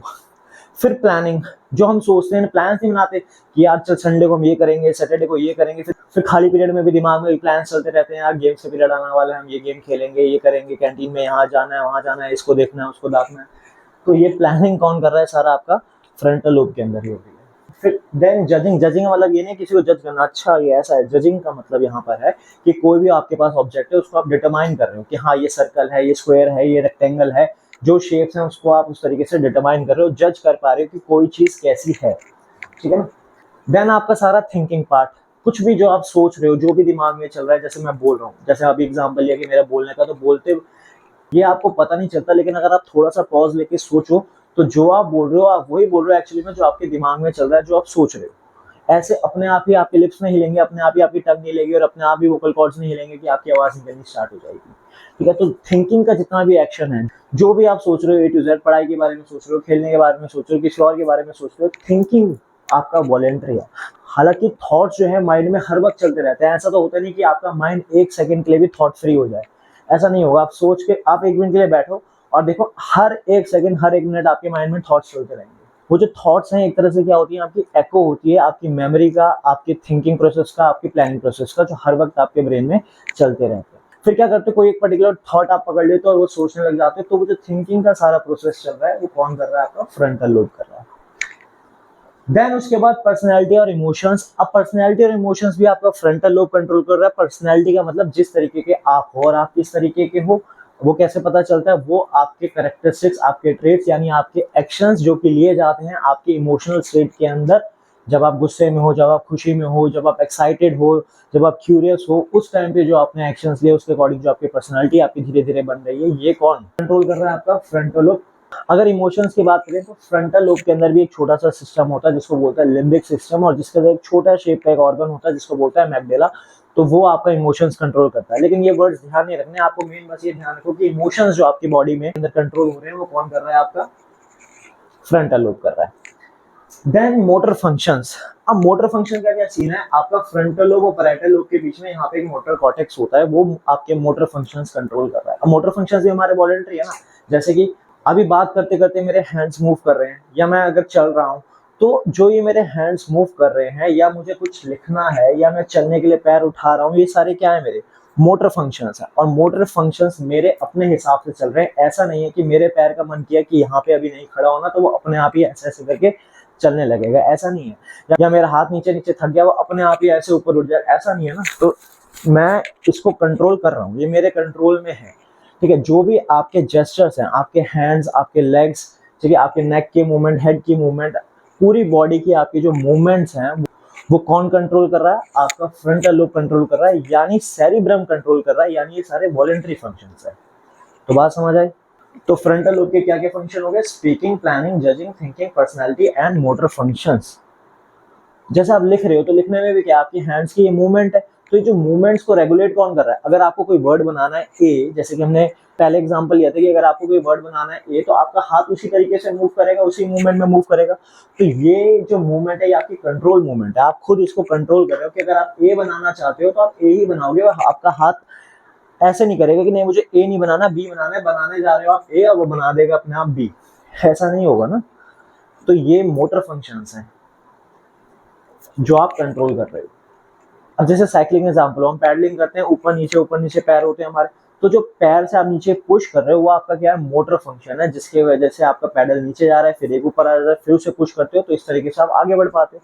तो पैरों की मूवमेंट्स कौन कंट्रोल कर रहा है? आप खुद कंट्रोल कर रहे हो ना। जब तक आप नहीं चाहोगे आप बैठ के साइकिल आप, अब इसमें ऐसा नहीं होता कि आप बैठ गए और पैर आपके ऑटोमेटिक मोड के ऊपर लग गए और अपने आप ही साइकिल चलती रहेगी, ऐसा नहीं है। पैरों को अपने आप ही आपको मूव करवाना पड़ेगा। मूव कराने की कमांड आप किसको दे रहे हो? फ्रंटल लोब को दे रहे हो, जो कि बदले में रिस्पॉन्ड क्रिएट करता है पैर को मूव करने का। सेम ऐसा स्विमिंग के अंदर है, जब आप स्विम करते हो तो हाथ आपके ऐसे जाता है, ऐसे जाता है। अब इसके अंदर ये आपका क्या है? मोटर फंक्शन हो गया कि अपने हाथ को आप ऐसे लेके जा रहे हो। ऐसा नहीं कि आपको पानी में छोड़ दिया और हाथ जो है वो अपने आप ही चलने लगेंगे और आप अपने आप ही तैरने लगोगे, आपको हाथ पैर हिलाने पड़ेंगे, ठीक है ना, वो आपको सीखना पड़ेगा।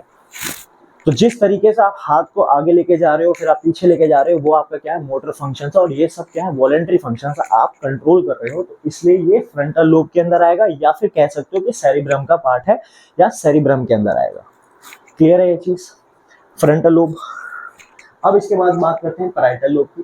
पैराइटल लोब के अंदर क्या क्या है आपके पास?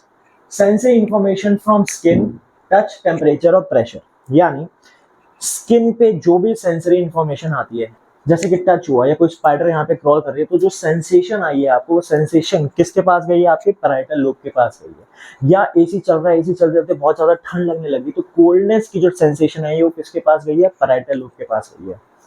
ठीक है, गर्मियों का मौसम है, एसी बंद हो गया, पंखा बंद हो गया, गर्मी लग रही है आपकी, ठीक है, पसीने निकल रहे हैं, तो जो फील हो रहा है आपको, हॉटनेस जो फील हो रही है, वो भी पैराइटल लोब की वजह से हो रही है। समझे बात? फिर एक और है इसका स्पेशियल रिकॉग्निशन। ये चीज आप नोटिस नहीं करते, लेकिन अगर आप नोटिस करो तो आप जहां पर हो उस टाइम पे सबसे पहले ब्रेन ये मैपिंग कर लेता है, एनालाइज कर लेता है कि हाँ ये आपका रूम है, यहाँ पे ये चीज है, जैसे यहाँ टेबल है, यहाँ चेयर है, यहाँ सोफा है, कुछ भी है, तो आपके आसपास का जो भी स्पेशल एनवायरनमेंट है उसको वो रिकॉग्नाइज करेगा। ठीक है, कि वो उस वक्त वो बॉडी आपकी कहाँ पर है और उसके अकॉर्डिंग वो बिहेव करेगा। स्पेशल रिकॉग्निशन का एक ऐसे एग्जांपल ले सकते हो कि अगर आपने कभी वीआर में गेम खेला है, तो वो वीआर गॉगल्स होते हैं ना, वो पहन लेते हैं, बड़ी सी स्क्रीन लगी है, वीआर गॉगल्स आपने पहन लिया और आपके हाथ में क्या है? जॉयस्टिक है। अब मान लो आपको गेम खेल रहे हो, जैसे कॉल ऑफ ड्यूटी वगैरह कुछ खेल रहे हो, अब जैसे ही आपने वीआर गॉगल्स पहने, तो वीआर गॉगल्स पहनने के बाद आपको के सामने क्या आ गई? वर्चुअल रियलिटी आ गई। तो अब आपका जो माइंड है वो क्या प्रोसेस करेगा? वो स्पेशल रिकॉग्नाइजेशन करेगा उस गेम के ग्राउंड के हिसाब से।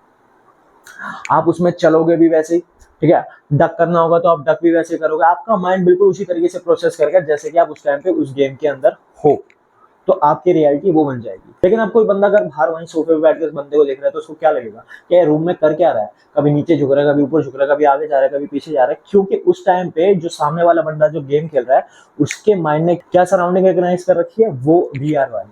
लेकिन जैसे ही वो वीआर गॉगल्स हटाएगा, वो दिखेगा स्टार्ट तो मैंने यहाँ से किया था, पहुंच मैं यहाँ पे गया। नॉर्मली तो ऐसा नहीं होता ना कि आप अगर यहाँ पे खड़े हो तो अपने आप ही चल के वहां चले जाओगे, लेकिन जब आपने वीआर गॉगल्स पहने तो उसके अकॉर्डिंग ब्रेन की रियलिटी क्या बन गई? वो स्पेशल ग्राउंड जिसके अंदर गेम चल रहा है, तो उसने उसको रिकॉग्नाइज किया। तो आपके आसपास का जो स्पेस है, एनवायरनमेंट है, वो कौन रिकॉग्नाइज कर रहा है? आपका सेरिब्रम। और सेरिब्रम में कौन? आपका पैराइटल लोब। समझे? ये इसके अंदर भी फर्दर पार्ट्स होते हैं, ये बस हम ऊपर ऊपर से देख रहे हैं, मेन फंक्शंस हम बात कर रहे हैं सर, ठीक है ना। अच्छा, इसी के अंदर एक स्पेशल रिकॉग्नाइजेशन का एग्जांपल जो सबके साथ हुआ होगा, वो ये, नहीं हुआ तो करके देख लेना। एक ही जगह पे गोल गोल घूमना स्टार्ट कर दो, एक ही जगह पे गोल गोल घूमो, ठीक है, 5-10 चक्कर लगा लो तेज तेज। फिर जब आप रुकोगे तो हल्की सी बॉडी आपकी ऐसी होगी, एक जगह टिक नहीं पाएगी, क्योंकि उस टाइम पे आपका ब्रेन क्या है? घूम चुका है। वो घूम चुका है, यानी वो अब वो रिकॉग्नाइज नहीं कर पा रहा कि उसका सेंटर कहाँ पे है, कहाँ पे वो था, कहाँ पे वो नहीं था, डायरेक्शन रिकॉग्नाइज नहीं कर पा रहा, तो वो हल्का सा घूमेगा, फिर 1-2 सेकंड के बाद जाके वो रेस्ट पे आएगा, फिर ठीक हो गया। तो ये भी जो घूमने से डिस्टर्ब हुआ ना, ये भी आपका क्या था? पैराइटल लोब पे आपका इफेक्ट पड़ा था। फिर उसके बाद है ऑसिपिटल लोब, यानी सेंसेशन ऑफ साइट, जैसे कि कलर को रिकॉग्नाइज करना, डिफरेंट कलर्स को पहचानना, और खास तौर से फेशियल रिकॉग्निशन। फेशियल रिकॉग्निशन में क्या है, एक तो हम ह्यूमंस का चेहरा तो अलग अलग बता ही पाते हैं कि हाँ ये चेहरा इसका अलग है, इसका अलग है, सारे ह्यूमंस हमें अलग नजर आते हैं, जो सेम भी दिखते हैं वो भी हम बताते हैं हाँ यार थोड़ा बहुत डिफरेंस तो इसके अंदर है। और तो और हम नॉन लिविंग थिंग्स के अंदर भी चेहरे ढूंढने लग जाते हैं, चेहरे बनाने लग जाते हैं, जैसे कार्स का, बाइक्स का, ट्रक्स का, वो भी हमें एक फेस की तरह नजर आता है। तो क्योंकि हमारे माइंड क्या है कि फेशियल रिकॉग्निशन की उसको इतनी आदत पड़ चुकी है, इतना अडेप्ट कर चुका है, हर एक चीज में फेस को रिकॉग्नाइज करने की कोशिश करता है, उसका फेस रिकॉग्नाइज करने की कोशिश करता है। वो कौन कर रहा है? वो आपका ऑक्सीपिटल लोब कर रहा है। फिर डेप्थ परसेप्शन, डेप्थ को जो हम परसीव कर पाते हैं, थ्री डायमेंशनल वर्ल्ड में हम रहते हैं, तो जो हम तो डेप्थ को परसीव कर पाते हैं वो भी किसकी वजह से कर पाते हैं? हम ऑक्सीपिटल लोब की वजह से कर पाते हैं। क्लियर है ये चीज, ऑक्सीपिटल लोब की फंक्शंस। देन उसके बाद बात करते हैं टेम्पोरल लोब की। टेम्पोरल लोब आपका साउंड और स्पीच। साउंड मतलब जैसे मैं बोल रहा हूँ, मेरी आवाज की जो क्वालिटी है, साउंड है, वो अलग है, कोई और बोलेगा उसकी साउंड की क्वालिटी अलग होगी, हर किसी की साउंड को हम डिफरेंट तरीके से रिकॉग्नाइज कर पाते हैं, वो कौन कर पा रहा है? आपका टेम्पोरल लोब कर पा रहा है। जो मैं स्पीच बोल रहा हूँ, जिस तरीके से मैं बोल रहा हूँ, जो मेरे वर्ड्स निकल रहे हैं, सेंटेंस निकल रहे हैं, वो आप सारे सुन पा रहे हो, उसको रिकॉग्नाइज कर पा रहे हो, वो भी कौन कर रहा है? आपका टेम्पोरल लोब कर रहा है। फिर पिच और लाउडनेस, आवाज पैनी है, मोटी है, फ्लैट है, कैसी टाइप की आवाज है, आवाज धीरे है या आवाज बहुत तेज है, ये कौन रिकॉग्नाइज कर रहा है? आपका अगेन टेम्पोरल लोब आपका कर रहा है। और टेम्पोरल लोब का जो मेन खास है वो है आपका मेमोरी, क्योंकि टेम्पोरल लोब के अंदर एक होता है हिप्पोकैम्पस, जिसके बारे में डिटेल में नहीं पढ़ा है, और हिप्पोकैम्पस है मेन आपका मेमोरी कार्ड ब्रेन का, जिसके अंदर सारी आपकी मेमोरी स्टोर होती है। ये अगर हिल गया तो समझ लो मेमोरी लॉस हो जाएगा। जो मेमोरी लॉस होता है या किसी को ध्यान रखने में दिक्कत होती है, वो क्या है? उसके हिप्पोकैम्पस या फिर टेम्पोरल लोब में थोड़ी बहुत दिक्कत की वजह से। तो मेमोरी कहाँ पे स्टोर होती है? हमारे टेम्पोरल लोब, और टेम्पोरल लोब में कहाँ पे? हिप्पोकैम्पस में। लेकिन इतने वर्ड हमें नहीं ध्यान रखने, हमें तो ये चार भी नहीं ध्यान रखने। पेपर के हिसाब से बात करें तो ये चार लोब्स भी आपको ध्यान नहीं रखने, सेरिब्रम, सेरिबेलम, मेडुला, पोन्स, बस ये ध्यान रखना है। ये तो इसलिए डिटेल में पढ़े हैं थोड़ा सा कि सेरिब्रम जो है वो major part of the brain है, और उसके अंदर ये कुछ और उसके बहुत सारे फंक्शंस हैं, तो फंक्शंस को हमने लोब्स के अकॉर्डिंग डिवाइड कर रखा है कि कौन सा लोब यानी ब्रेन का कौन सा पार्ट कौन सा फंक्शन परफॉर्म कर रहा है। बात समझ आई? तो ये थे आपके चार lobes, frontal lobe, temporal lobe, parietal lobe और ऑक्सीपिटल लोब्स, और ये सारे इसके फंक्शन। अब अगर आपसे बोलेंगे कि भाई सेरिब्रम के फंक्शंस बताओ, तो सेरिब्रम का एक जो मेजर फंक्शन है वो क्या है? सारे के सारे वॉलेंटरी एक्शंस को कंट्रोल करना।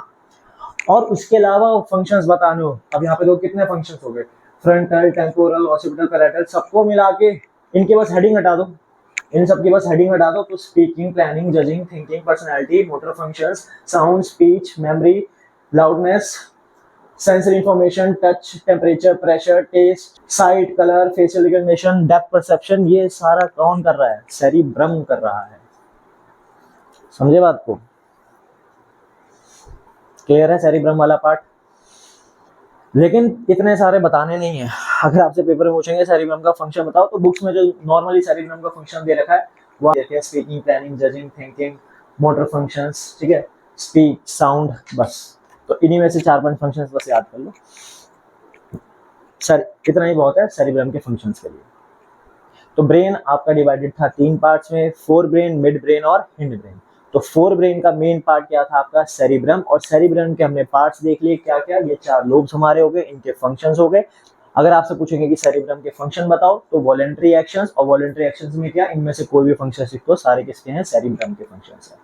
और लोब से उम्मीद करता हूँ क्लियर हो गए होंगे किस किस पार्ट में आपका सेरिब्रम जो है वो डिवाइडेड है। क्लियर है? उसके बाद आपका क्या है यहाँ पे? अब इसमें थोड़ा सा एक एक्स्ट्रा और है कि आपका जो ये ब्रेन है ना, ये भी आपका 2 हेमिस्फीयर में डिवाइडेड है, एक लेफ्ट और एक राइट। ये वाला हो गया लेफ्ट वाला पार्ट, ये वाला हो गया राइट वाला पार्ट। और काम कैसे कर रहा है? आपका जो लेफ्ट वाला ब्रेन है वो आपकी बॉडी का राइट वाला पार्ट कंट्रोल करता है, और आपका जो राइट वाला ब्रेन है वो कंट्रोल करता है लेफ्ट वाला पार्ट। और ये आपने सुना होगा कि जो लेफ्ट वाला होता है वो आपका जो पार्ट है ब्रेन का, वो ज्यादा लॉजिकल पार्ट होता है, और जो राइट वाला होता है वो ज्यादा आपका क्रिएटिव पार्ट होता है। जैसे कहते हैं ना कि अगर कोई बंदा बहुत ज्यादा इमेजिनेटिव है, क्रिएटिव है, तो इसका मतलब क्या है कि उसका राइट वाला पार्ट जो है वो ज्यादा डेवलप्ड है। ये कहते हैं कि कोई बंदा बहुत ज्यादा रैशनल है, लॉजिकल है, तो उसका लेफ्ट वाला पार्ट ज्यादा डेवलप्ड है। यानी जो मैथ्स और साइंस बहुत अच्छे से कर पा रहा है कि उसका लेफ्ट वाला पार्ट डेवलप्ड है। जो आर्ट एंड क्राफ्ट वगैरह कर पाता है, थोड़ा मनमौजी टाइप का है, इमेजिनेटिव है, उसका राइट ज्यादा डेवलप्ड है। ऐसा लेकिन होता नहीं है, ठीक है। ये बात तो है कि लेफ्ट वाला आपका लॉजिकली इंक्लाइंड है और राइट वाला आपका क्रिएटिव की तरफ इंक्लाइंड है, लेकिन एक बंदे के ब्रेन के अंदर जो ब्रेन होता है, ऐसा नहीं होता कि कुछ पार्ट काम कर रहा है कुछ पार्ट काम नहीं कर रहा। वो सारे के सारे पार्ट एक साथ एक समय पे फंक्शन कर रहे होते हैं। बस डिपेंड करता है कि आप किस तरफ इंक्लाइन हो। जिस तरफ आप इंक्लाइन होते हो ब्रेन उस तरफ अडेप्ट होना स्टार्ट हो जाता है। जैसे कि मैंने पहले ही बात करी, ब्रेन हमारा काम करता है अडेप्टेशन के हिसाब से। आपको जिस चीज में इंटरेस्ट डेवलप होना स्टार्ट हो जाएगा, ब्रेन अपने आप को उसके अकॉर्डिंग अडेप्ट करना स्टार्ट कर लेगा और वहां से जो उसके फंक्शंस होंगे वो और ज्यादा एनहांस होते जाएंगे। जो पार्ट वो फंक्शन परफॉर्म कर रहा होगा, जैसे अगर कोई बंदा आर्ट एंड क्राफ्ट में आर्टिस्ट बंदा है, ठीक है, यानी हम कह सकते हैं कि उसका जो राइट वाला पार्ट है वो ज्यादा डेवलप होगा। क्यों डेवलप होगा? ऐसा नहीं है कि शुरुआत से उसका डेवलप था, ऐसा नहीं है कि वो डेवलप होगा कुछ बड़ा हो जाएगा या फिर उसके अंदर कुछ और शक्तियां आ जाएंगी। बात यह है कि वो और अच्छे से अडेप्ट करना सीख जाएगा और अच्छे से रिस्पॉन्स क्रिएट करना सीख जाएगा, यानी उसकी जो प्रोसेसिंग है वो आपकी फास्ट हो जाएगी। एक में थियरी सुनोगी सिर्फ 10% ही अपना ब्रेन इस्तेमाल करते हैं, बाकी तो इस्तेमाल ही नहीं करते। और ये भी आधी अधूरी बात है, पूरी तरीके से ये भी सच नहीं है। ब्रेन आपकी बॉडी में जब वो काम कर रहा है, वो जो मशीन है, बायोलॉजिकल मशीन है, वो एक टाइम पे एक सारी चीजें उसके अंदर काम कर रही है, वो काम 100% कर रहा है। लेकिन जो 10% वाली बात है वो है उसकी एफिशिएंसी की, कि आप उससे कितना एफिशिएंटली काम करवा रहे हो। समझे बात को? अब जैसे फॉर एग्जांपल आपके पास एक स्पोर्ट्स कार है। अब एक स्पोर्ट्स कार है, स्पोर्ट्स कार का लुक बढ़िया है, उसकी हॉर्स पावर बढ़िया है, उसका इंजन बढ़िया है, सारी चीजें उसके अंदर क्या है, बढ़िया है। किस पर्पज के लिए? स्पोर्ट्स के लिए, रेसिंग के लिए। लेकिन आप कर क्या रहे हो? अब जब मान लो उसको आपने स्टार्ट किया और स्टार्ट करने के बाद उसमें आप क्या लेने जा रहे हो? सब्जी लेने जा रहे हो, उसके अंदर दूध लेने जा रहे हो, उसके अंदर बच्चों को घुमाने के लिए लेके जा रहे हो, स्लो स्लो स्पीड पे आराम से चला रहे हो। तो जब आप गाड़ी स्टार्ट कर रहे हो, चाहे वो आप उसको दूध लेने के लिए जा रहे हो, सब्जी लेने के लिए जा रहे हो, गाड़ी जो चल रही है वो पूरी चल रही है ना। ऐसा तो नहीं है कि स्पोर्ट्स कार है, जब रेसिंग करेंगे तो ही मैं अपने चारों टायर इस्तेमाल करूंगी, वरना तो 2 टायर पे जाएंगे हम। ऐसा तो नहीं है। लेकिन जब आप गाड़ी चला के लेके जा रहे हो तो इंजन उसका स्टार्ट हो रहा है, इंजन वैसे ही काम कर रहा है, ठीक है, उसके टायर्स वैसे ही काम कर रहे हैं, स्टीयरिंग वैसे काम कर रहा है, हर एक चीज वैसे ही काम कर रही है।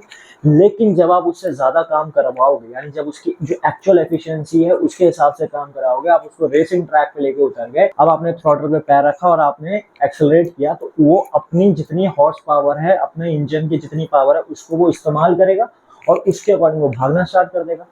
गाड़ी चल तब भी रही थी जब सब्जी लेने के लिए जा रहे थे, गाड़ी चल अब भी रही है जब रेस ट्रैक पे हो। फर्क किस चीज का है? एफिशिएंसी का फर्क आ गया ना। रेस ट्रैक पे आपने उस गाड़ी की पूरी एफिशिएंसी अचीव करी, इंजन को आप फुल पावर पे चला रहे हो, फुल रेस दे रखी है, पूरी एफिशिएंसी के साथ गाड़ी आपकी चल रही है। और यही इंजन, यही थ्रॉटल, यही गैस, यही पेट्रोल आपका उस टाइम पे भी था जब सड़कों पे सब्जी लेने जा रहे हो, उसी गाड़ी के अंदर रख के लेकर आ रहे हो। आपकी जो स्पोर्ट्स कार थी, सब्जी लेके जब आ रहे थे तब भी पूरी की पूरी चल रही थी, रेस ट्रैक पे तब भी पूरी चल रही है। फर्क आया किस चीज में? उसके इस्तेमाल करने के तरीके से। समझे बात को? और कुछ ऐसी भी होती है, मान लो स्पोर्ट्स कार लेके रख लिया आपने, लेकिन चलानी वलानी है नहीं, शो पीस के लिए रखी हुई है, तो ना उसके इंजन की केयर कर रहे हो ना बॉडी की केयर कर रहे हो, तो बाहर ऐसी रखी हुई है, तो थोड़े टाइम के बाद तो वो वैसे ही खराब हो जाएगी। 5 साल 10 साल 20 साल या वैसे जंगल में शुरू हो जाएगा, खराब हो जाएगी वो आपकी। तो सेम केस ब्रेन का है। ब्रेन जब आपका काम करता है तो एक टाइम पे वो 100% काम कर रहा है। जैसे गाड़ी के अंदर था ना, टायर्स, इंजन, ब्रेक, पेडल, हर एक चीज एक टाइम पे काम कर रही है, सेम ऐसी ब्रेन का है। डिपेंड करता है आप ब्रेन से कितना काम लेते हो, कितना एफिशिएंटली उसको यूज कर रहे हो। ब्रेन आपका हर एक टाइम पे पूरा का पूरा इस्तेमाल हो रहा है, लेकिन आप उसको कितना एफिशिएंटली इस्तेमाल करते हो वो आप पे डिपेंड करता है। और उसकी एफिशिएंसी कैसे बढ़ती है? उसकी एफिशिएंसी बढ़ती है उसको चैलेंज देने से। यानी ब्रेन के सामने जब कोई ऑब्स्टेकल आता है, कोई चैलेंज आती है, कोई पजल आता है, तब वो और ज्यादा एक्टिव होता है, वो उसको क्रॉस करने की कोशिश करता है। क्योंकि ब्रेन इवॉल्व होता रहता है, ब्रेन आपका सीखता रहता है, ब्रेन सीखना बंद नहीं करता, वो सीखता है, अडेप्ट करता है और रिस्पॉन्स जनरेट करता है। ब्रेन हर वक्त आपका सीखता रहता है, तो डिपेंड करता है आप उसको सिखा क्या रहे हो, कितना उसको फूड दे रहे हो, कितनी उसकी एफिशिएंसी यूज कर रहे हो। अब कुछ बच्चे होते हैं यार, कहते हैं कि सर हमें, हमारे तो पढ़ाई दिमाग में घुसती नहीं, हमें तो कुछ समझ ही नहीं आता, हमें तो कुछ भी नहीं समझ आता, हमें तो बस टीवी देखने में मजा आता है।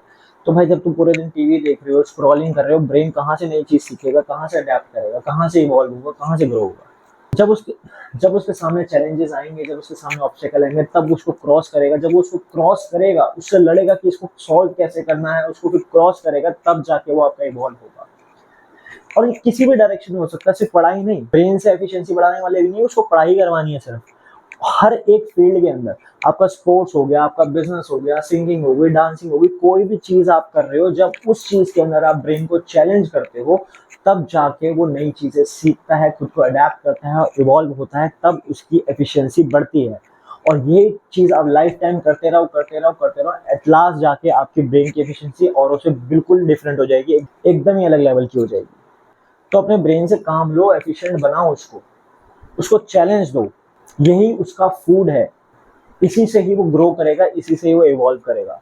अब जैसे मूवीज में देखा होगा, काफी बार एक हीरो है, उसको फाइटिंग करनी आती नहीं है, दो बंदे आते हैं, उसको मार के चले जाते हैं, फिर उसमें जोश आता है, फिर वो फाइटिंग सीखता है, पूरे मार्शल आर्ट्स वगैरह सीखेगा, फिर वहां जाता है, फिर बैटल करता है।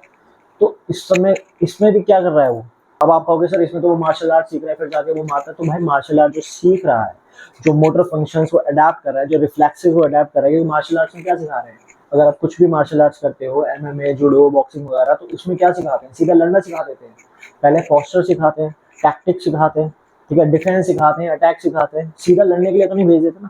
तो वो जो सिखा रहे होते हैं वो क्या है? वो कहने को आपकी बॉडी को सिखा रहे हैं, लेकिन उस टाइम पे जो सीख रहा है वो कौन सीख रहा है? ब्रेन सीख रहा है कि कब कौन सा एक्शन परफॉर्म करना है, डिफेंस में क्या करना है, अटैक में क्या करना है, ब्लॉक में क्या करना है, सब कौन सीख रहा है? वो ब्रेन सीख रहा है। फिर वो और आप दोनों मिलके सिंक्रोनाइजेशन में एक दूसरे के साथ कंट्रोल एंड कोऑर्डिनेशन के अंदर फिर जाके आप बैटल फील्ड में जाते हो, तो आप फाइट जीत पाते हो। समझे? अब लड़ने से पहले भी ब्रेन वही था, लड़ने के बाद भी ब्रेन वही है। फर्क किस चीज में आया कि उसने सीखा, जब वो सीखा तो उसने डेवलप किया, ग्रो किया, वो इवॉल्व हुआ, वो और आगे बढ़ा। तो इसीलिए अपने ब्रेन को डेवलप करो, ग्रो करो, एफिशिएंट बनाओ। सिर्फ ये कह देने से कि सर हमें तो होता ही नहीं, हमसे तो होता ही नहीं, हम तो ऐसे ही हैं, तो ये कह देना सोल्यूशन नहीं है। अगर ऐसे हो, उससे खुश हो तो ठीक है यार, कोई दिक्कत की बात नहीं। और अगर ऐसे ही हो और आप चेंज करना चाहते हो, तो अपने ब्रेन की थोड़ी एक्सरसाइज करवाओ, उसको एफिशिएंट बनवाओ, उसको चैलेंजेस दो। खैर इसमें डिटेल में नहीं जाते, क्योंकि इसमें डिटेल में जाएंगे तो बिल्कुल ही अलग वीडियो बन जाएगी। और मैं अपने स्टूडेंट्स, जो मेरे यहाँ ऑफलाइन स्टूडेंट्स हैं, तो मैं बता दूंगा कि किस तरीके से आप अपने ब्रेन को ट्रेन कर सकते हो, किस तरीके से आप अपने आप को और ज़्यादा एफिशिएंट बना सकते हो, कैसे आपका ब्रेन अडेप्ट कर रहा है और कैसे आप अडेप्ट कर सकते हो ताकि लाइफ में कोई दिक्कत ना आए। लेकिन अगर ऑनलाइन भी लेक्चर्स वगैरह का रिस्पॉन्स जो है वो सही रहेगा, तो आप बच्चों के लिए भी एक पूरी डेडिकेटेड वीडियो में बताऊंगा, जिसके अंदर मैं आपको बताऊंगा कि आप अपने ब्रेन को कैसे ट्रेन कर सकते हो, कैसे अपनी एफिशिएंसी को और ज़्यादा बढ़ा सकते हो। फिलहाल टॉपिक पे वापस आते हैं। तो यहाँ तक क्लियर है, ये था आपका सेरिब्रम का पूरा फंक्शन, सेरिब्रम के पार्ट्स और हेमिस्फीयर सेरिब्रम का लेफ्ट और राइट, ठीक है ना। लेफ्ट वाला राइट को कंट्रोल कर रहा है, राइट वाला लेफ्ट को कंट्रोल कर रहा है। जो उल्टी वायरिंग हो रखी है ना कि लेफ्ट वाला राइट को, राइट वाला लेफ्ट को कर रहा है, ये बेसिकली सर्वाइवल के लिए है। छोटा सा एग्जांपल लेके समझो, जैसे आपने कार्टून्स वगैरह में देखा होगा, तो जब यहाँ से कोई आ रहा है तो भागना कैसे स्टार्ट करते हैं? वो ऐसे भागते हैं ना, वो फिर वो भागना स्टार्ट कर देते हैं। तो ये चीज़ भी साइंटिफिक है। इसमें क्या है कि अगर आपका डेंजर लेफ्ट साइड से आ रहा है, लेफ्ट वाले ब्रेन ने ये सेंस कर लिया कि डेंजर है, तो वो आपकी राइट वाली बॉडी को क्या कर देगा, फटाफट से एक्टिवेट कर देगा, ताकि वो वहां से भाग सके, निकल सके, एस्केप कर सके, ठीक है ना। तो ये लेफ्ट और राइट की जो वायरिंग कर रखी है, सर्वाइवल के लिए कर रखी है इस तरीके से। कार्टून्स में थोड़ा एग्जैजरेट करके दिखाते हैं, नॉर्मल डेली लाइफ में हमें इतना पता नहीं चलता, लेकिन जो मेन पर्पज है लेफ्ट और राइट वायरिंग का, वो यही होता है आपका कि लेफ्ट से आपको साउंड आ रही है, कुछ साइट आ रही है ऐसी कि आपका डेंजर है, तो राइट वाली बॉडी फटाफट से एक्टिवेट हो और आप यहाँ से भागो। क्लियर है? चलिए, तो ये हो गया हमारा फर्स्ट सेरिब्रम, जो कि आता है फोर ब्रेन के अंदर। अब मिड ब्रेन जो है, तीन पार्ट होता है ना, fore brain, mid brain, hind brain. Mid brain बिल्कुल ही ब्रेन के अंदर छुपा हुआ है। जैसे कि मान लो अगर ये आपका ब्रेन है, सामने से देखो, तो मिड ब्रेन बिल्कुल इसके अंदर है। तो इसलिए मिड ब्रेन के फंक्शंस हमें नहीं देखने, ना हमें पार्ट्स देखने, लेकिन मिड ब्रेन में आप जान लो कि जैसे पीनियल ग्लैंड, अगर आपने सुना होगा, जिसको थर्ड आई भी बोलते हैं हमारे ब्रेन की, तो वो आपका मिड ब्रेन के अंदर होता है। मिड ब्रेन के जनरल फंक्शन हो गए जैसे कि आपकी स्लीप साइकिल्स को रेगुलेट करना, पेन को रेगुलेट करना, मूड को रेगुलेट करना, तो ये बेसिकली मिड ब्रेन के फंक्शंस है। उसके पार्ट्स और हमें फंक्शंस नहीं देखने हैं, तो मिड ब्रेन को कर दो कैंसिल, क्रॉस। तो सीधा फोर ब्रेन यानी जिसके अंदर सेरिब्रम है, उसके बाद हम आ जाते हैं कहाँ पे, हमारा हिंड ब्रेन, यानी हिंड ब्रेन मतलब पीछे वाला पार्ट। तो पीछे वाले पार्ट में आपके पास सेरिबेलम है, आपके पास ये पॉन्स है और आपके पास ये मेड्यूला है। बस ये चार चीजें आपको देखनी है, सेरिब्रम, सेरिबेलम, मेड्यूला और पॉन्स, और इन्हीं के फंक्शंस आपको ध्यान रखने हैं। सेरिब्रम का हमने देख लिया सारा वॉलेंट्री एक्शंस। सेरिबेलम आपकी बॉडी में लेकर आता है पोस्चर और बैलेंस। पोस्चर, जैसे मैं अभी खड़ा हूँ, जो पोस्चर मेंटेन है, ऐसा तो नहीं है मैं अपने आप ही ऐसे ढह रहा हूँ धीरे धीरे, तो ये जो पोस्चर मेंटेन है, ये मेरा क्या है, सेरिबेलम बेलम की वजह से। साइकिलिंग करते हैं, साइकिलिंग करते हुए एक पोस्चर बना होता है, कोऑर्डिनेटेड मूवमेंट आपकी होती है पैरों की, वो कौन कंट्रोल कर रहा है, बैलेंस कौन बना रहा है आपका, सेरिबेलम। स्विमिंग करते हैं, पूरी कोऑर्डिनेटेड मूवमेंट है, बैलेंस है, पोस्चर है, वो कौन कंट्रोल कर रहा है आपका, सेरिबेलम। ऐसा नहीं है कि एक ही पार्ट इन्वॉल्व है दूसरा उस टाइम पे बंद हो गया, सेरिब्रम भी कर रहा है, क्योंकि हाथ तो अपनी मर्जी से लेकर आ रहे हो, सेरिब्रम भी काम कर रहा है, सेरिबेलम भी कर रहा है, और बाकी सारे पार्ट्स एक साथ एक टाइम पे सब काम कर रहे हैं, लेकिन मेन जो इन्वॉल्व है वो कौन है आपका, सेरिबेलम। तो जो भी एक्टिविटी जिसमें पोस्चर और बैलेंस की जरूरत है, डांसिंग है, पोस्चर बैलेंस की जरूरत है, वहां पे भी कौन आ गया, सेरिबेलम आ गया। जिसमें भी पोस्चर और बैलेंस मेंटेन करने की जरूरत है वो क्या है आपका, सेरिबेलम। वॉकिंग, चल रहे हैं, चलते कैसे हैं, बैलेंस बना के चल रहे हैं। अब छोटा बच्चा जो है वो कैसे ऐसे गिर गिर के चलता है, क्योंकि उस टाइम पे उसका ब्रेन इतना डेवलप नहीं होता, वो मोटर स्किल्स अभी सीख रहा होता है। लेकिन डेवलप होने के बाद क्या आपकी बॉडी ने अडेप्ट कर लिया कि अब बैलेंस बना के चलना, तो उस टाइम पे आपका सेरिबेलम जो है पूरा बैलेंस बना के आपको आगे की तरफ लेकर जा रहा है। फेंटिंग, चक्कर आ जाते हैं, गिर जाते हैं, चक्कर आके गिर कैसे जाते हैं, जैसे ग्राउंड में खड़े होता है, असेंबली में खड़े हो तो तेज धूप में असेंबली में ग्राउंड में खड़ा कर देते हैं, कुछ बच्चे तो चक्कर खा के गिर जाते हैं। ऐसा क्यों होता है कि चक्कर आ जाते हैं, वो चक्कर इसलिए आते हैं, फेंट इसलिए होती हो ये भी क्योंकि मोटर, क्योंकि फेंटिंग के टाइम पे हो क्या रहा है, चक्कर आ गया और सीधा गिर गए हम, ठीक है, आंखें बंद हो गई और आप नीचे गिर गए, शट डाउन हो गई बॉडी अपने आप ही। इसका मेन रीजन तो ये है कि ब्रेन में क्या है कि आपकी ऑक्सीजन की सप्लाई जो है वो एकदम ही कम हो जाती है। तो जब ऑक्सीजन की सप्लाई कम होगी, ब्रेन जो है उसके पास एनर्जी नहीं पहुंची काम करने के लिए, तो क्या कर देगा, अपने आप को शट डाउन कर देगा। वो एक तरह से शट डाउन नहीं करता, तो एक तरह से मान लो स्लीप मोड पे चला जाता है, और वो एकदम से आप जब ब्रेन स्लीप मोड पे चला गया तो वो बॉडी अपने आप ही गिर जाएगी। लेकिन अब पर्टिकुलर अगर पार्ट्स की बात करें तो कौन कौन इन्वॉल्व है, एक तो इसमें मोटर कॉर्टेक्स और एक आपका सेरिबेलम। सेरिबेलम जो आपका पोस्चर और बैलेंस मेंटेन करता है। तो जब आपको चक्कर है तो सबसे पहले तो आपका पोस्चर बिगड़ा, बैलेंस बिगड़ा और आप नीचे गिर गए। और जो आप खड़े थे उस टाइम पे, जिस पोजीशन पे आप खड़े थे, वो आपका क्या था, मोटर फंक्शन था, क्योंकि आपने लेग्स को कमांड दे रखी खड़े होने की। लेग्स चल भी तो सकते थे, लेग्स अपने आप फोल्ड होकर बैठ भी तो सकती थी। जो खड़े हैं वो किस वजह से खड़े हैं, क्योंकि आप वॉलंटरी उसको कंट्रोल कर रहे हो कि खड़े रहना है। तो आपका सेरिब्रम भी आपका स्लीप मोड पे चला गया और आपका सेरिबेलम भी स्लीप मोड पे चला गया। और किस वजह से गया, क्योंकि आपके ब्रेन में ऑक्सीजन की सप्लाई नहीं थी, इसलिए आप ढह गए। तो सेरिबेलम क्या कर रहा है, पोस्चर और बैलेंस को मेंटेन कर रहा है। तो सेरिबेलम हो गया, सेरिब्रम हो गया। अब बात करते हैं पॉन्स और मेड्यूला की। पॉन्स और मेड्यूला अगर आप देखो तो ये बेसिकली ब्रेन स्टेम का पार्ट है आपका। इसको मैं यहाँ से निकाल देता हूँ और यहाँ पे लेकर आता हूँ। तो अगर आप देखो तो ये जो आपका पार्ट है ना अंदर वाला, यहाँ से लेके ये अंदर वाला पार्ट और ये पूरा, ये है आपका ब्रेन स्टेम। ब्रेन स्टेम में आपका आ जाता है थैलमस, जैसे कि यहाँ पे ये वाला है आपका थैलमस, ठीक है। थैलमस, थैलमस के नीचे आ गया मिड ब्रेन। अब मिड ब्रेन बिल्कुल अंदर की तरफ है, ये बिल्कुल पैक्ड होता है, इसलिए आपको दिखाई नहीं दे रहा है यहाँ पे डायग्राम में, ना बुक्स में बना हुआ है, इसलिए हमें 10th क्लास में उसके बारे में ज्यादा पढ़ना भी नहीं है। मिड ब्रेन के बाद आपका पॉन्स, ये आप देख रहे हो ये क्या है, ये एक्चुअल में ऐसे हैं पॉन्स। पॉन्स के नीचे आपका मेड्यूला, और मेड्यूला के नीचे फिर आपकी स्टार्ट हो जाती है स्पाइनल कॉर्ड। और ये सारे पार्ट किसके हैं, ब्रेन स्टेम के। यानी ये जो पार्ट आप देख रहे हो किसका पार्ट है, सारा ब्रेन स्टेम का पार्ट है। तो एक हो गया आपका सेरिब्रम, एक हो गया सेरिबेलम, और एक आपका ब्रेन स्टेम। और ब्रेन स्टेम में कौन सा हमें पढ़ना है, सिर्फ पॉन्स और मेड्यूला। पॉन्स का काम है आपकी बॉडी के अंदर रेस्पिरेशन रेगुलेट करने का। रेस्पिरेशन आपने पढ़ा, इनटेक ऑफ फूड, और फूड से ग्लूकोज, ग्लूकोज से एनर्जी। तो वो रेस्पिरेशन जो कंट्रोल कर रहा है वो कौन है, आपका पॉन्स। और बॉडी में जितने भी इनवॉलेंट्री एक्शंस आपके हो रहे हैं वो सारे कौन कंट्रोल कर रहा है, हमारा मेड्यूला ऑब्लंगाटा। ये सारा कंट्रोल करता है आपका मेड्यूला। जितने भी इनवॉलेंट्री एक्शन है, आपकी हार्ट बीट हो गई, आपकी सर्कुलेशन हो गई, आपकी एक्सक्रीशन हो गई, आपकी डाइजेशन हो गई, जितनी भी इनवॉलेंट्री चीजें आपकी बॉडी में जो आपके कंट्रोल में नहीं है, अंदर हो रही है, वो सब कौन कंट्रोल कर रहा है, मेड्यूला। क्लियर है। ब्रेन के हो गए 3 parts, fore brain, mid brain और हिंड ब्रेन। मिड ब्रेन को भूल जाओ, बचा आपका फोर ब्रेन और हिंड ब्रेन। फोर ब्रेन में आपका आ जाएगा सेरिब्रम, और हिंड ब्रेन में आपके पास आ जाएगा सेरिबेलम, मेड्यूला और पॉन्स। और अब इन्हीं के आपको देखने हैं फंक्शन। सेरिब्रम जो है उसका फंक्शन है सारे वॉलेंट्री एक्शंस कंट्रोल करने। फिर उसके बाद सेरिबेलम, सेरिबेलम जो है वो आपका कंट्रोल करता है पॉस्चर और बैलेंस आपकी बॉडी में बनाए रखता है सेरिबेलम। पॉन्स कंट्रोल कर रहा है रेस्पिरेशन को, और मेड्यूला ऑब्लांगाटा कंट्रोल कर रहा है किसको, इनवॉलेंट्री एक्शंस को।